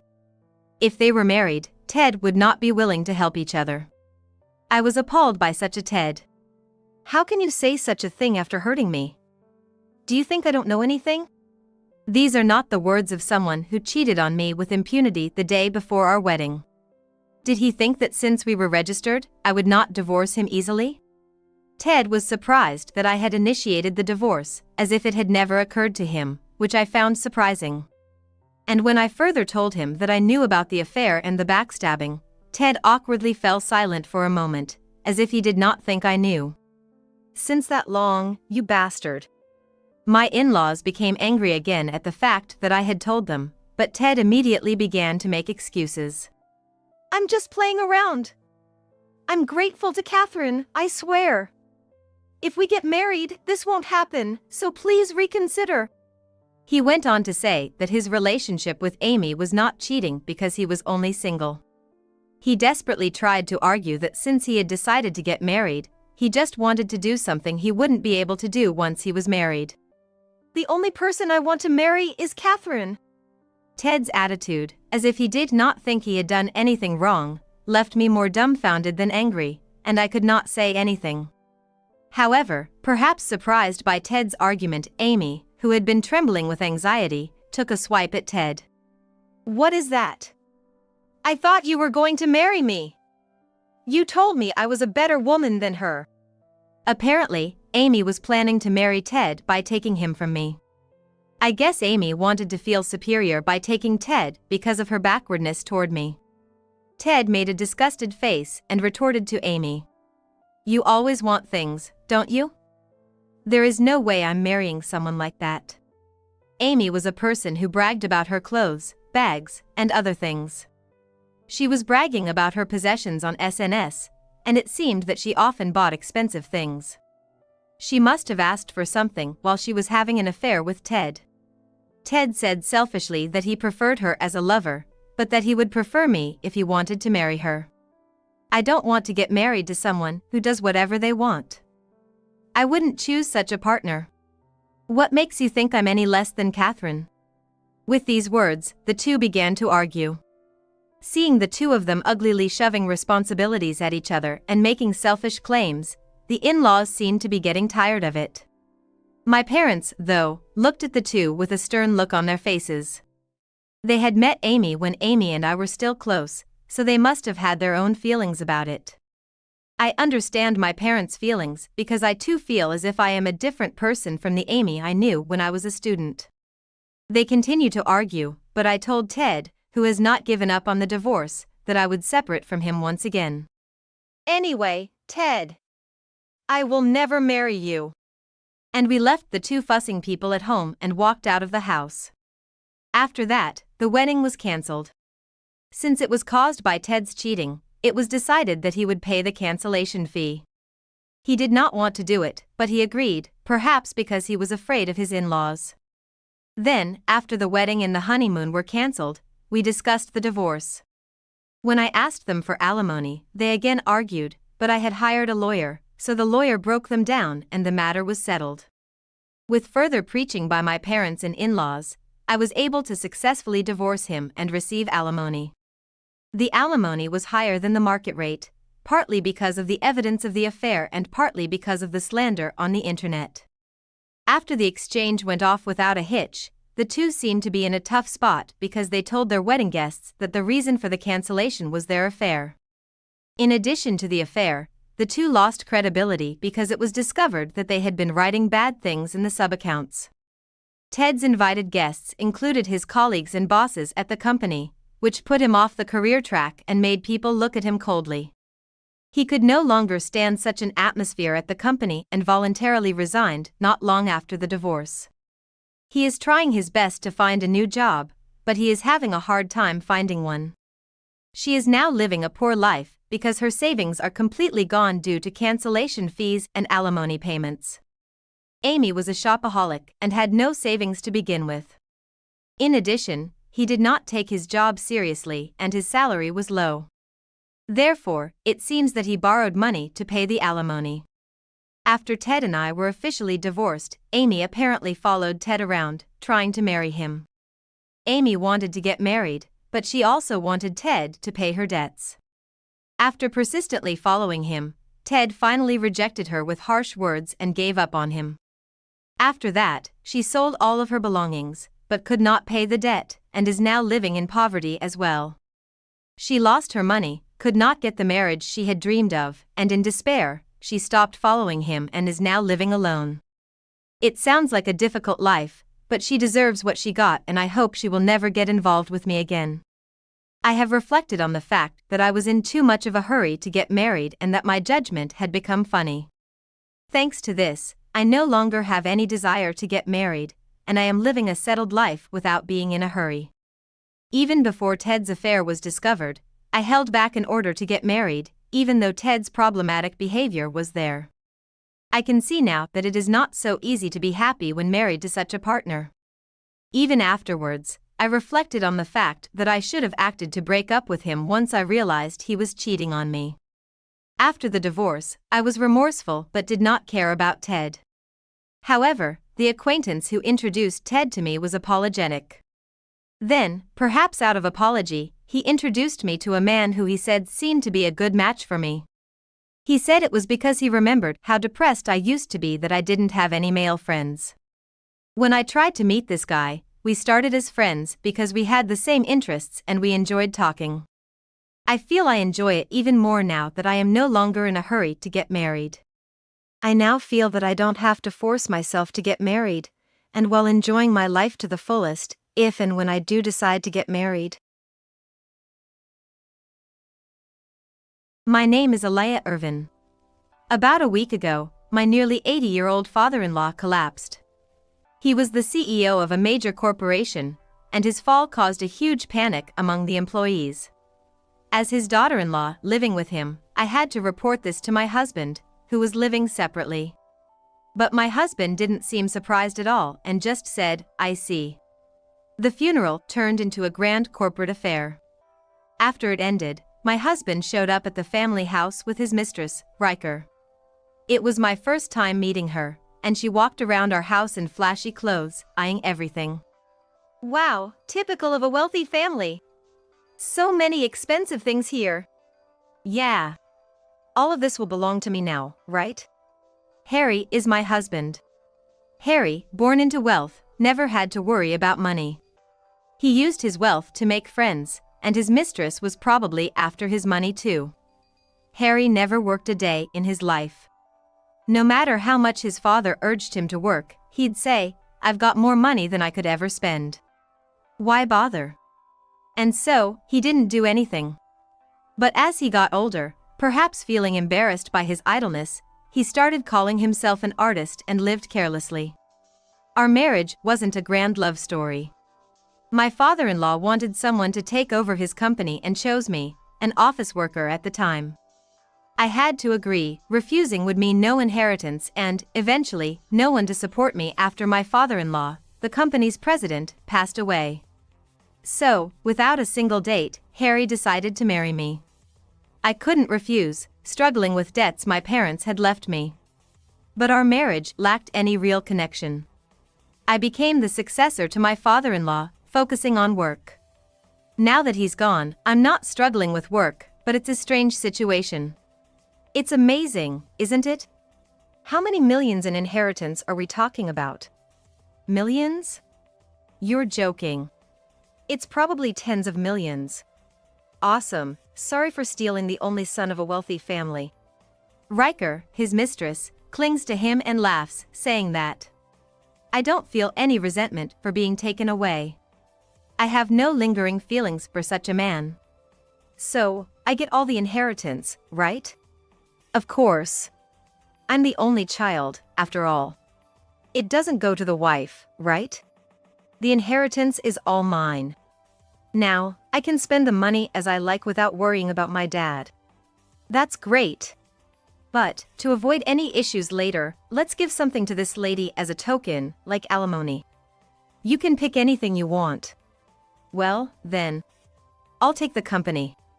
The company? Right, we had that. I don't want it. Who wants to work? Exactly. You can have company. Great. Besides that, I'd like your father's favorite watch, please. A watch? Are you serious? There are so many more valuable things here, and you choose that? You're such a fool. I prefer something he loves. Wow, fancy liking some old man's favorite stuff. Well, it's okay. It's not worth much anyway. Oh, and by the way, you're no longer needed. We're getting a divorce. A divorce? Don't you dare say no. I wouldn't. We never really acted like a married couple anyway. Yeah, you were always all about work, and I was always left feeling lonely. Harry never worked and left everything to me, claiming loneliness while indulging in his affairs. I was the one working, and he just did whatever he pleased, thinking that was enough. His father was so worried about him, especially with women like Riker. Just sign this. We'll be strangers after this. And don't come asking for money later. Right, the watch is your alimony. Okay, I get it. But are you sure this is what you want? Of course. We've got this huge house and all these assets. There must be a ton of his savings too. We'll live comfortably now. Yeah, knowing him, he probably has a stash in a Swiss bank or something. Swiss bank? Yeah, rich folks store their money there for tax reasons. Dad must have done the same. You don't seem to understand these things. I never really cared. Too bad. If you had, you could have transferred some of his money to your account when he died. Such a fool. Yes, quite foolish. Hey, that car might be worth a lot, right? The car? Yeah, Dad loved cars. That one's valuable. Yeah. They dreamily talked about how much each item might be worth. I remembered my father-in-law's words while listening to them. Hey! How long are you gonna stay? Pack your things and leave. Right. Do you even have a place to live? Don't worry about her. Yes, no need to worry. I've bought a condo. Impressive. But it's probably a tiny place compared to this mansion. Indeed, it's nothing compared to this, I said with a smile. I left the family house and went to my condo near the office. Now, I won't have to struggle returning home late from work. It will be much easier now. While enjoying a more relaxed lifestyle, I received an unexpected phone call. Hello, how's life in poverty? Who's this? It's Riker, Harry's wife. That was quick. Are you already married? Of course. I'm Riker Irvin now. You're poor after the divorce, but I've joined the ranks of the wealthy. Congratulations. What do you want? Don't be so cold. I thought I'd let you know just how much our family treasures are worth. What do you mean? I can't chat for long, I've got work. Poor thing, having to work to make ends meet. Not really. It's an important company my father-in-law left behind, and I'm just protecting it. That's why you're pitiful, tied down to such a place. You can't leave even if you want to. Is that so? Harry said being tied to a company like that, you can't do anything. He's an artist and doesn't want to be bound by a company. I don't like it either. Good for you. Why? If you liked being tied to a company, there would have been a struggle over it. I want to protect this company, but you and Harry don't feel the same, right? Right, it's just trouble. Who knows if it'll even make money? It's better to have something that makes money right now, like the assets he left. Is that all you wanted to discuss? I have a meeting soon. Not yet. The main topic is coming, she said, as I grew increasingly frustrated with the pointless conversation. Listen, we have an appraiser coming this weekend. An appraiser? Yes, to see how much our assets are worth. So, what does that have to do with me, I wonder? I thought you might want to be there, to regret what you lost. I doubt I'll regret it. Why not? You'll surely feel bad if it's worth billions. I have no interest in what's in that house. It's not mine, so I won't regret it. You're so boring, like a robot. Am I? Yes. But even someone like you will feel bad if it's worth billions. So, come this weekend. I don't want to. Just come. Maybe I'll even give you something else. I don't want to waste my valuable time on such nonsense. Despite not wanting to waste my time on such nonsense, Riker's persistent nagging eventually wore me down, and I agreed to go that weekend. Driving my beloved car, I arrived at the house where I had lived with my father-in-law. Greeting me was Riker, clad in tastelessly flashy clothes. Welcome. What do you think of this outfit? Super expensive. Did you buy it? Of course, being part of a wealthy family now, I have to dress like this. To me, it seemed like cheap clothing for someone claiming to be wealthy, but to Riker, it appeared luxurious. Inside, I found Harry lounging on a sofa, swirling a wine glass. Ah, they wanted to show off their wealthy lifestyle to me. It felt rather pitiful. How about this life? Don't we look much more like rich folks than when you lived here? Maybe. Of course. Enjoying wine and a leisurely life is something a workaholic like you wouldn't understand. Right. Such matters seemed trivial to me. I looked around the room, filled with memories of living with my father-in-law. Then, a photo of my late in-laws, standing shoulder to shoulder, caught my eye. I hadn't paid much attention to it while living here. Oh. I stroked the photo, feeling a surge of fondness. You said I could take one more thing, didn't you? What? Did you finally want something valuable? No, I want this photo. It was dear to my father-in-law. That? I was going to throw it away anyway. Take it if you want. Thank you. Really, you're such a strange woman, I said, feeling a connection to my in-laws. As I was looking at the photo, the doorbell rang. Riker answered it to find the eagerly awaited appraiser. We've been waiting. Sorry for the wait. This is quite an impressive residence. Right. That's why we have a lot for you to appraise today. We have mountains of valuable items in this house. I'm looking forward to it. Let's get started. As the appraiser walked around the house, he didn't stop to examine any of the items. Excuse me. You've been walking past all these valuable items. Please appraise them properly. Which items are valuable? What? What do you mean? That vase, this painting, they're all valuable. No. Everything in this house is a forgery. What do you mean by forgeries? If I were to put a price on them, they'd only be worth a few dollars at most. They're not worth stopping for. Lies. It's true. Harry! What's the meaning of this? Can't be. My father was part of a wealthy family, a connoisseur of antiques. You're telling me he only collected forgeries? It appears so. No way. How could such a rich man do that? There must be at least one valuable item, right? Well, it's quite common actually. Wealthy people often buy artworks that seem sophisticated to laymen but turn out to be worthless. We often find that most items are of no value when we appraise them after the owner's passing. Unbelievable! What did that old man do to us? They were furious. Watching them, I couldn't help but suppress a smile at their dismay.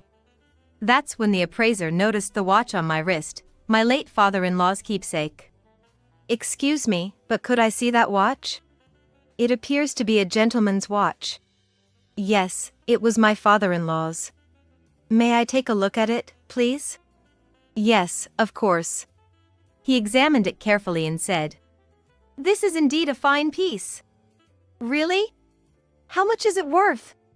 It wouldn't go for less than $6 million. What? A watch worth $6 million, and everything else in this house is junk? Even so. Give that watch back. No, it's a keepsake from my father-in-law. Why not take something else? All the other items are worthless. I can't do that. It's precious because he wore it every day. He worked while looking at the time on this watch. I don't care about that. Hey, Riker, stop it. It's embarrassing. Even if the vases and paintings are worthless, we still have the car, the savings in the bank, and this house is worth a fortune. Oh, right. Yeah. Well, it seems the appraisal is done. I'll be leaving now, I said, taking the photo frame with me. As I stepped outside, the appraiser followed me. Excuse me. Yes? What is it? Could I see that photo frame, please? Sure, here you go. After a close examination, he nodded deeply and said, "Just as I thought. No mistake. This photo frame alone is worth $200,000. It seems that valuable things find their way to those without greed. Please take good care of it." With that, he left. I hadn't expected the photo frame to be so valuable, but I guessed it was another gift from my father-in-law. I carefully placed it in my bag. After that day, Riker and Harry, having lost interest in the forgeries, tried to sell the cars. But there was a catch, and soon I received another call from Riker. What's going on? She yelled, starting the conversation with an angry outburst despite me being at work. What do you mean? The cars! The cars? Yes, the cars that old man left behind. Yeah, my father-in-law did have a hobby for cars. There are so many of them, and none of them can be sold. What's the meaning of this? I'm not sure what you expect me to say. Why can't they be sold? Are they damaged? No, that's not it. Every single one of them is under mortgage. Oh. Not oh. We tried selling the house too, but that's under mortgage as well. What is going on? Harry says he doesn't know anything because you were the one living with that old man. Maybe the company was struggling financially, and he mortgaged them to borrow money. What? I never heard of such a thing. Wait a minute. The company, you inherited it, right? Yes, that's correct. So, the debts are yours to pay, right? No, the debts were incurred against my father-in-law's personal assets. The company would only be responsible if they were to repay my father-in-law. What do you mean? How can you repay someone who has passed away? In his will, there's a clause stating that all debt repayment obligations cease upon his death. It's pointless to repay him now. I'll take it then. It doesn't work like that. Then what about the cars? The house? They're mortgaged, so they'll likely be auctioned off soon since the debts aren't being repaid. If you really want the cars or the house, you'll have to pay off the debts. How much are we talking about? Probably tens of millions of dollars. We don't have that kind of money. I thought so. So, if they're auctioned, will the debts be gone? Even if auctioned, it's unlikely that it will cover the entire amount owed. It might reduce the debt from tens of millions to just a few million. A few million? It's all the same. That's tough. What should I do? Wait, what about the bank? The Swiss bank account he had money in? About that, I'm not sure why you thought so. My father-in-law never deposited a single cent in a Swiss bank. He only had accounts in local banks, and as far as I know, there were only a few thousand left in his account. Why did it end up like this? Wasn't he part of a wealthy family? Being wealthy requires work, and as the CEO of the company, securing funds was part of his job. He created wealth and borrowed where he could. That's what led to the current situation. So, we have to pay off millions of dollars in debt? Yes, since you've inherited the estate. But there's no inheritance. All the valuables were fakes, the cars and house are mortgaged, and there's no savings. Debt is also part of the inheritance, a negative one. I don't want that. But the inheritance process is already complete. You should have refused it when you had the chance. Really? Hey. Yes, what is it? So the company is making a profit, right? It is, but we can't avoid scaling down operations. I'm trying my best to manage. Give us the company's profits. Why would that happen? Harry's father owned the company, so its profits belong to Harry. The company is mine now. I've completed the transfer of ownership and have been appointed as the CEO. It has nothing to do with you anymore. This is terrible. We'll end up with nothing but debt. That was your choice, wasn't it? We'll be poorer than before. That's unavoidable. It's unfair that you have company. Maintaining the company requires a significant amount of money. Do you have that kind of money? How much do we need? At least $6 million. So, you'll also be saddled with $6 million in debt? Well, I have my father-in-law's watch that's worth $6 million. If necessary, I'll use it to revive the company. That's so unfair. Also, the photo frame you called worthless is actually worth $200,000. Unbelievable. But I don't plan to sell either if I can revive the company. Then give me the watch. You have the house, valuables, and cars. But they're all worthless. Thinking they would live a life without financial worries, Riker and Harry ended up burdened with debt, leading to an even more impoverished life. A year later, Harry came to my company. Hey, lend me some money. Oh, long time no see. Please, I'm begging you, lend me some money. Even if you ask for a loan, you don't have the ability to repay it, do you? I'm working now. If you're working, why do you need to borrow money? I can't cover millions in debt with what I earn. You can't repay your current debts, and you think you can repay a new loan from me? That's impossible. I'll find a way to pay it back. Please don't make promises you can't keep. Then hire me. I thought you were already working? If you pay me a high salary at your company, like $20,000 a month, that would solve it. What a ridiculous idea. You've never worked properly, and now you expect a monthly salary of $20,000. Impossible. If you don't hire me, Riker will be furious. My current job is just part-time, and the pay is low. But since you were my wife, you would pay me well, right? I won't misuse the company for personal gains. That's unthinkable. I won't survive without it. Please, help me out. We're divorced. Why should I help you? Don't say that. Ideally, you should have taken over this company. But you chose to play instead. It's all your own doing. You should accept the consequences. Live in poverty? Yes, it's fine. You're with the woman you love. That's a joke. Now, she's like a demon to me. I hate working. How did it come to this?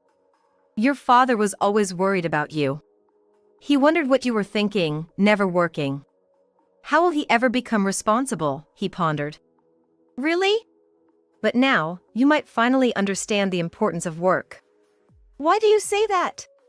Because now you know you can't survive without working. Poverty can be enlightening.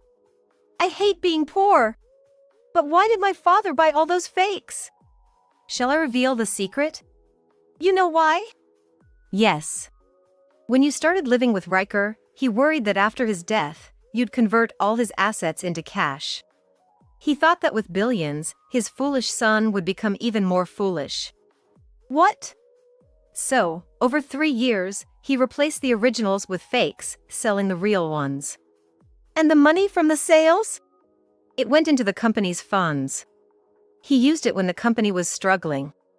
So, that means the remaining money is in a Swiss bank account, under my name. You have it? That's how it is.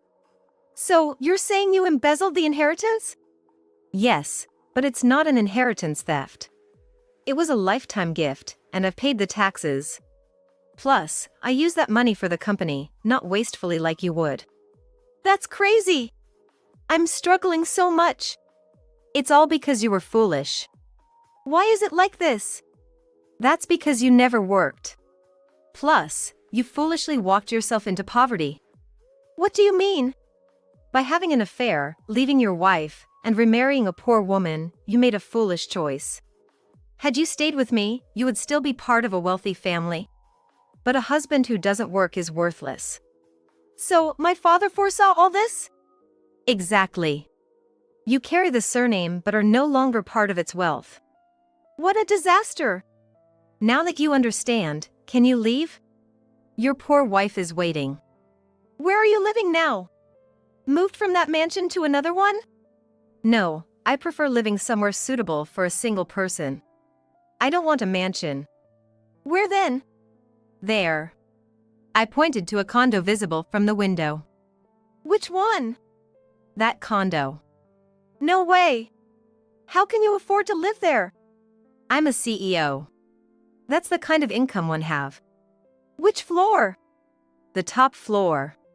Why? I'm poor, and you get to live like that. You threw away what I picked up.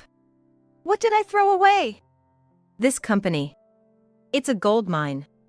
If you had worked properly, you'd be sitting in this chair, and living on the top floor of that condo. You threw it all away. I get it. I know what to do. What's that? Date me. Let's remarry. I'll leave Riker. Then I'll be part of the family again. That's impossible. Why not? I'm originally part of the family. You chose to leave it. Live happily with Riker. I'll continue living as the family. That's ridiculous. Give me back my privilege. I'm the rightful heir. Enough. I'll call security. Go live your life as a poor man. Your wife is waiting. Damn it. Harry, fuming with anger, was escorted out by security. He continued his married life with the now furious Riker. But her only words to him were, "Get to work. It's your debt from your father, it's only natural you pay it off." But I don't want to work. I don't want to work. Stop joking around. I'm an artist. I can't do just any cheap job. Enough with your nonsense. If you're an artist, make something that sells. I'm stuck in poverty because of you. I wouldn't be living like this if I hadn't married you. Despite being pushed to work, Harry, who never worked before, struggled even in part-time jobs, often getting scolded by his senior colleagues. Constantly yelled at both at work and home, one day Riker left him, leaving behind only a divorce paper with her name on it. Harry ended up alone, unable to repay his debts, eventually choosing bankruptcy and descending into homelessness. Meanwhile, I successfully managed the company, enjoying a graceful life. The watch my father-in-law left me still ticks on my wrist, pointing towards my bright future. A woman more important to me than life itself is pregnant. I'm divorcing you. I won't accept any objections, so just pack your bags and leave. That's what my husband, who had just returned from a leisurely trip, said to me while I was overwhelmed with caring for his bedridden mother at his parents' house. I asked him what he intended to do about his bedridden mother since he had never once helped with her care. Isn't it obvious? You, who are used to it, can continue to care for her. It's a great idea since it won't cost anything for caregiving. While I was exhausted from taking care of his mother, my husband had been having an affair with a younger woman and even got her pregnant. My anger peaked, and then I was just astounded. He really knows nothing about running a household. Do you really know nothing? Me taking care of your mother? Are you serious? I can't do it. Because your mother is. He was shocked and deeply disappointed by the truth I told him next. I met my husband during what they call the ideal age for marriage, and we got married. It wasn't that we were thinking about marriage from the start, but as it became time to consider it, I began to think seriously about marrying him. When we visited his parents' house to greet them, his mother's cold attitude towards me caused me to feel uncomfortable around her. From then on, our relationship wasn't good, to say the least. But since I was the one keeping my distance, we didn't have the typical mother-in-law and daughter-in-law battles. The reason I kept my distance was that his mother always had an aura of "stay away from me." Before meeting her, my husband had told me that his mother was a very cool person. I had heard that she was a solid person who had raised 2 children on her own, but her attitude was noticeably colder towards me. Thus, my relationship with her didn't develop over time. It's not that she said or did anything particularly awful to me, but she always had an unapproachable air about her. When my only daughter finished her college entrance exams and was accepted into her preferred college, I felt a sense of accomplishment, having fulfilled my duties as a mother. I thought she would commute from home, but she wanted to be independent and live on her own for college. Although it was a bit lonely, I respected her wishes and allowed her to live alone. After she left, I felt a sense of loss, as if my role as a mother was over, but until then, I hadn't had much time as a couple with my husband due to prioritizing child-rearing. I thought this would be a chance to focus more on my time with my husband, but then his mother had an accident. She fell and broke a bone and needed to be taken care of for a while. My husband asked if we could move in with his parents to help.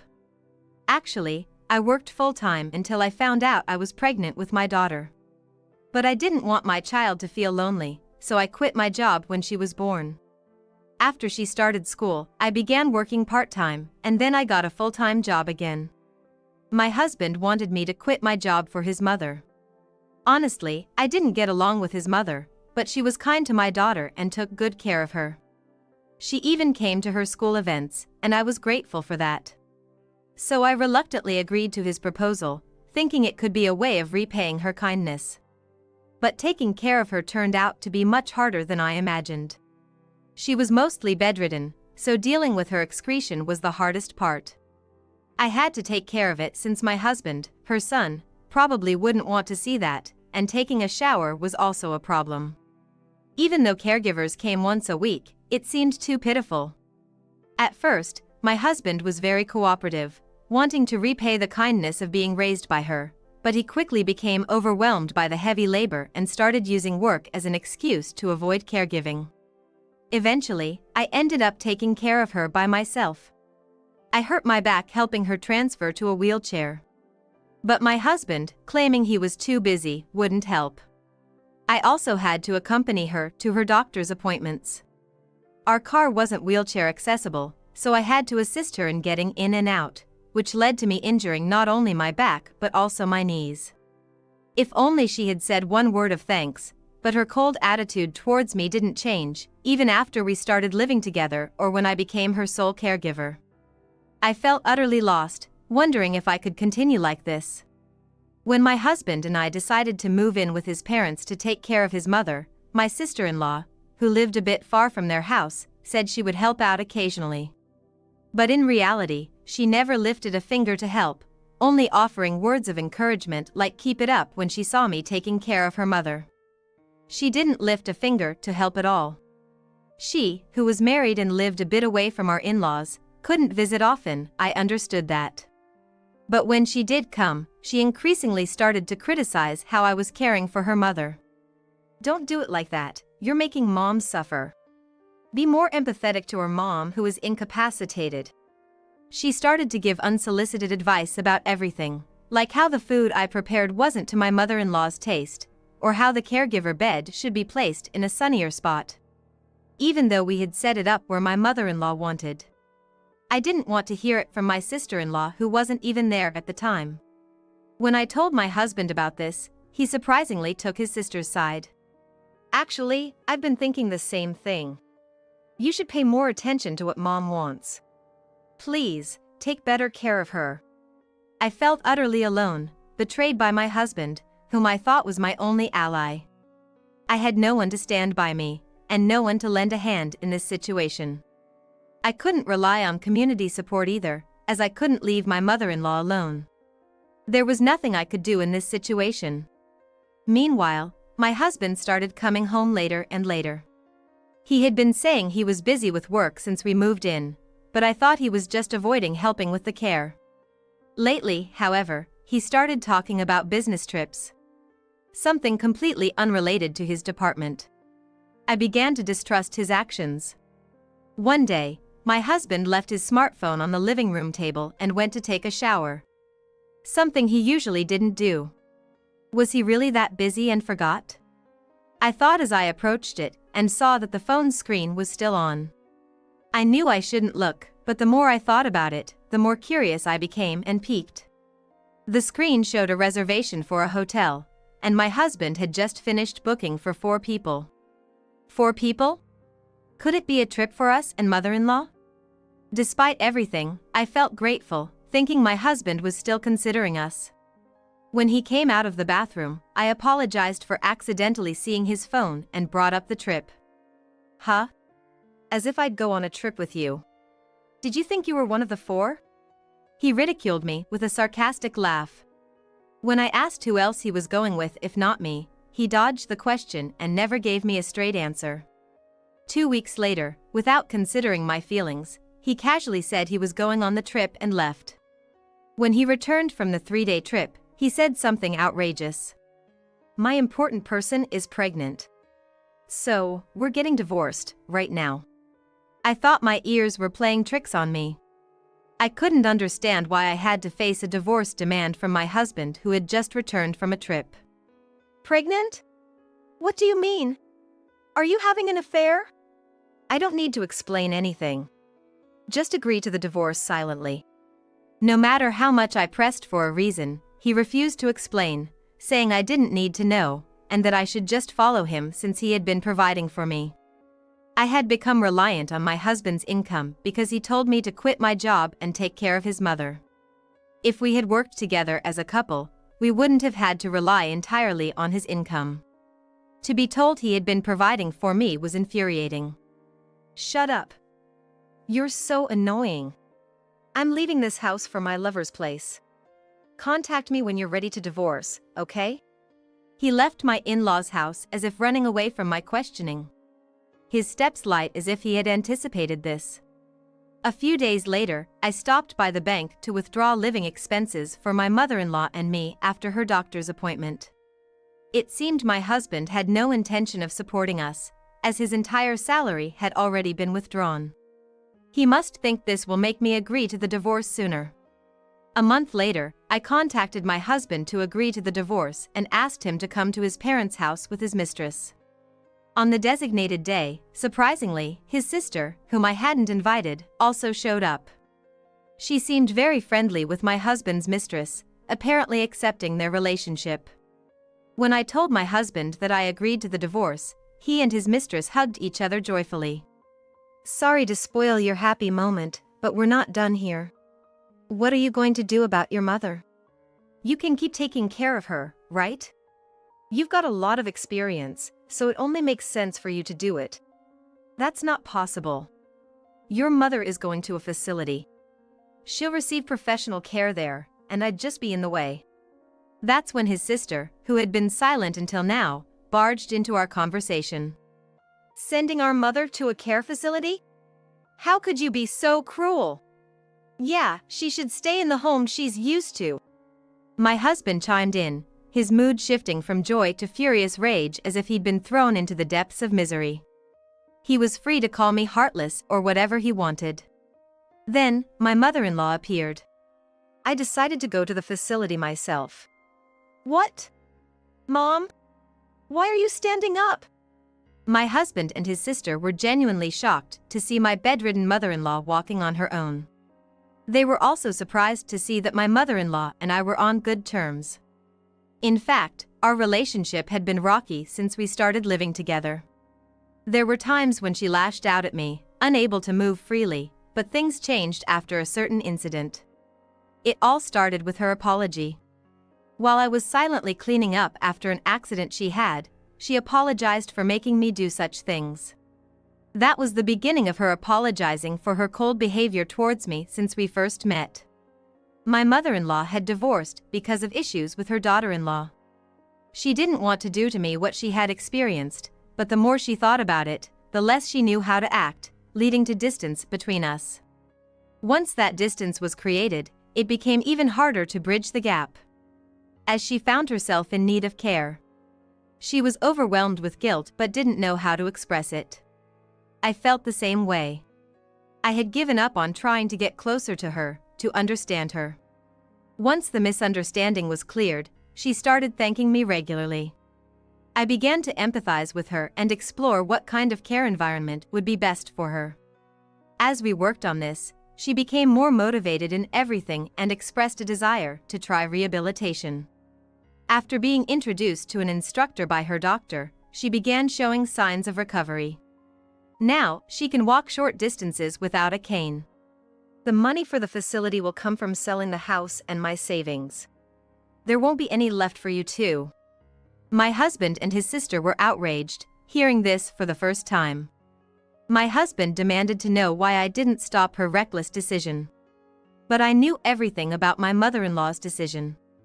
In fact, she made this decision because she was hurt by how my husband treated me. Seeing him leave the caregiving entirely to me, she initially started looking for facilities on her own, capable of using her smartphone despite her bedridden state. After reconciling with me, she shared all her plans. She had no intention of leaving any money to my husband and his sister, so I suggested she choose a comfortable high-end nursing home within her budget. I helped her find one, we visited it together, and she even did a trial stay. She liked it and immediately signed the contract. Why are you doing this on your own? If we kept you as the caregiver, we wouldn't have to spend any extra money. Yeah, think again, Mom. It's a waste to spend money on a nursing home. My mother-in-law glared at them sharply. I don't want to leave a single penny to you too. That's why I chose the high-end nursing home. It's my money, and I'll spend it how I want. I don't owe you an explanation. Her forceful voice silenced them. Realizing there was no inheritance, my husband and his sister were in shock, losing all their previous aggressiveness. I was curious about how my husband's mistress felt about marrying him, knowing they wouldn't get any inheritance. Contrary to my expectations, she didn't seem to care much. She told my husband that inheritance didn't matter, she'd be happy as long as they got married. Then she brazenly demanded that I quickly sign and hand over the divorce papers. I told them that I wanted someone to be present before I handed over the divorce papers. My husband, his mistress, and his sister looked puzzled, but my husband arrogantly said to call this person if that's what it would take to finalize the divorce. Right then, the doorbell rang, so I went to welcome the person I had mentioned. When I returned, accompanied by the person, the mistress's attitude changed completely. It turned out the person I brought was her own mother. The day after, my husband suddenly demanded a divorce, and during the 1-month period until I agreed to it, I had hired a private investigator to look into my husband and his mistress. It turned out that the participants of the trip, which my husband stubbornly refused to disclose, included not only him, his mistress, and his sister but also, surprisingly, the mistress's mother. It seemed that the trip was a combination of a vacation and a meet and greet for the mistress's mother with my husband. During their trip, they hadn't mentioned his mother's care at all. My husband had lied, saying his mother had passed away, thinking it would be troublesome if his mistress's mother knew about the caregiver. He introduced his sister as someone like a mother to him. The lies didn't stop there. My husband had kept it a secret that he was still married to me. After receiving the investigation results, I went to meet the mistress's mother and told her everything. Even knowing the truth, seeing the people involved must have been overwhelming. The mistress's mother, red-faced with anger, yelled at her daughter, my husband, and his sister, unable to contain her emotions. They seemed confused by the rapidly changing situation. His sister was pressuring my husband, asking why he did something that could be discovered. My husband, in turn, defensively said that he never thought I would conspire with his mother, given our bad relationship. After a thorough scolding, the mistress's mother turned to me and my mother-in-law, deeply apologizing for her daughter's involvement in the affair, and even promising to ensure her daughter paid any amount of compensation I demanded. However, the mistress seemed dissatisfied, questioning why she should pay. I won't pay. After all, I'm carrying his baby, she declared, refusing to pay because she was pregnant. They made some nonsensical claim about having my consent for their relationship, which was absolutely not true. I was just fed up with my selfish husband. Besides, the last thing I wanted was to continue my life with a husband who was harboring such a significant secret. In fact, during the investigation into my husband's conduct, I discovered something crucial he had hidden from me. You two are going to be married, so why don't you get my ex-husband to pay the compensation? Oh, right. Once we're married, we'll have shared assets, the mistress naively remarked. Of course, shared assets are something built during a marriage, but considering her lack of worldly knowledge, I let it slide. However, here's the important fact, which she probably didn't know. Exactly, shared assets. He should be able to provide, if he has the means. Huh? My ex-husband, he seems to have quite a bit of debt. You really are a gold digger, aren't you? What did you demand from him that made him resort to borrowing money? My husband had been contributing to household expenses, so there was no room for him to spend on his mistress. Whether he refrained from cutting back on household expenses to avoid raising suspicion about the affair or out of pride towards me and his mother, I couldn't say. It turned out he had financed all the costs related to the affair through loans from multiple consumer credit companies and was even falling behind on repayments, resorting to some pretty risky sources. The mistress apparently didn't know about the debts. She confronted my husband, naming several luxury brands, claiming she never demanded those things, and that my husband had given them to her of his own accord. She argued that he shouldn't involve her in his self-satisfying debt creation. My husband indeed had a tendency to be showy, often choosing things beyond his means, which had caused arguments between us in the past. While the mistress was busy blaming my husband for everything, she seemed no match for her own mother. When her mother shouted, "Enough of this nonsense," she shrank in fear and lost all her momentum. After bowing deeply to me and my mother-in-law, the mistress's mother forcefully dragged her daughter away and left. Outside, the mistress kept claiming she was right, but her mother wouldn't hear any of it and pushed her into the car. An eerie silence fell over the in-laws' house. Left were me and my mother-in-law, along with my husband and his sister, who both looked uncomfortably downcast. My mother-in-law broke the silence. "So, I'm supposed to be dead, huh?" she said with heavy sarcasm. My husband and his sister desperately tried to make excuses. They claimed they never intended to say she was dead, or that the mistress had misunderstood it on her own, but none of their excuses were convincing.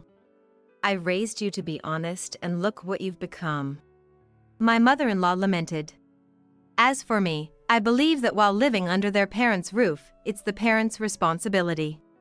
But once they leave home, especially after getting married and having their own families, their character development depends on their own mindset. My mother-in-law didn't need to feel responsible. My husband simply wanted an easy life, and both he and his sister were similar in trying to avoid responsibilities. They were just quick to assume they would inherit something soon, given her need for care. "Your family home is no longer yours. Get out now. And don't ever show your pathetic faces to me again," my mother-in-law exclaimed. After some resistance, my husband and his sister left in a hurry, especially after seeing her threatening to throw a vase at them. Later, I handed my husband the completed divorce papers. However, the mistress dumped him, saying she absolutely didn't want to marry a man with debts. She resisted vehemently, saying she hated struggling with money. Despite his sweet-talking attempts, the mistress's mother told him to never contact her daughter again, leaving him no room to maneuver. This led to a drastic change in my husband's attitude. He started to drag his feet on the divorce, suggesting we try again. I received endless, cringeworthy messages from him, which I ignored as harassment. He then turned to our daughter for sympathy. But she knew everything that had happened during the month he was away, having helped with my mother-in-law's care. "Why bother now? I don't want a father who runs from responsibilities and cheats. It's disgusting. Never contact me again. Goodbye, creepy old man," my daughter said, effectively disowning him. He was visibly shocked by her words and eventually agreed to the divorce. Muttering, "I wonder if this will make my daughter forgive me." I believe reconciliation is difficult from a female perspective, even more so for a father-daughter relationship. My husband, desperate to be seen as a good father, managed to pay the alimony in full, likely accumulating more debt. I believe this money must have been accumulated through more debt, but the descent into this debt hell started with my husband's pretentiousness. It was entirely his fault for living beyond his means. After finalizing our relationship, the mistress's mother gave me a sum of money as compensation, which was apparently all of her daughter's savings. She apologized again for her daughter's indiscretions, saying money can't fix everything. It turned out the mistress's pregnancy was a lie. When she declared she didn't want to marry a man drowning in debt, she apparently confessed that her pregnancy was also a lie. A desperate attempt to escape marrying a man buried in debt. Her mother was beyond disgusted with her for trivializing life. Disgusted by her disregard for life, her mother apparently kicked her out of the house penniless. The mistress, initially living alone, had planned to depend on her parents after her savings ran out. Her plans were thrown into disarray. She repeatedly sought help from her mother but has yet to receive forgiveness. Reportedly, she's spending her nights in internet cafes, and with uncertain financial resources, it seems only a matter of time before she faces the prospect of living on the streets. As for my sister-in-law, her husband found out everything and was furious. Soon after, his mother required care, and my sister-in-law was forced to take on the role since she wanted to stay at home. After witnessing the overwhelming reality of caregiving, my sister-in-law gave up within just a few hours. However, her husband, who knew everything that had happened, refused to let her off the hook, telling her, "Don't be so soft." Despite pleading for help, her husband, knowing everything, refused to let her off the hook. I received a call from her asking for help. But after realizing it was her, I immediately cut the call and blocked her number. Before my mother-in-law entered the facility, she gave me a diamond ring, saying it was a token of her gratitude and that I could sell it if I wanted. It was the only thing she had left. My mother-in-law didn't say much, but the ring had a considerably large diamond. Considering it could fetch a high price if sold and she had kept it until now, it must have had significant sentimental value. I accepted it, feeling a responsibility to carry on her legacy. She asked me to forget about her and start a new life. But I promised to continue visiting her. Not as a daughter-in-law, but as a friend. Upon hearing that, my mother-in-law's expression changed from surprise to a gentle smile. She said she was looking forward to it and then entered the facility. Whenever I visited her at the facility, she introduced me as her daughter. And I couldn't help but respond, "My mother is being well cared for here." Seeing her more vibrant than ever at the facility, I couldn't help but wish for her continued health and longevity.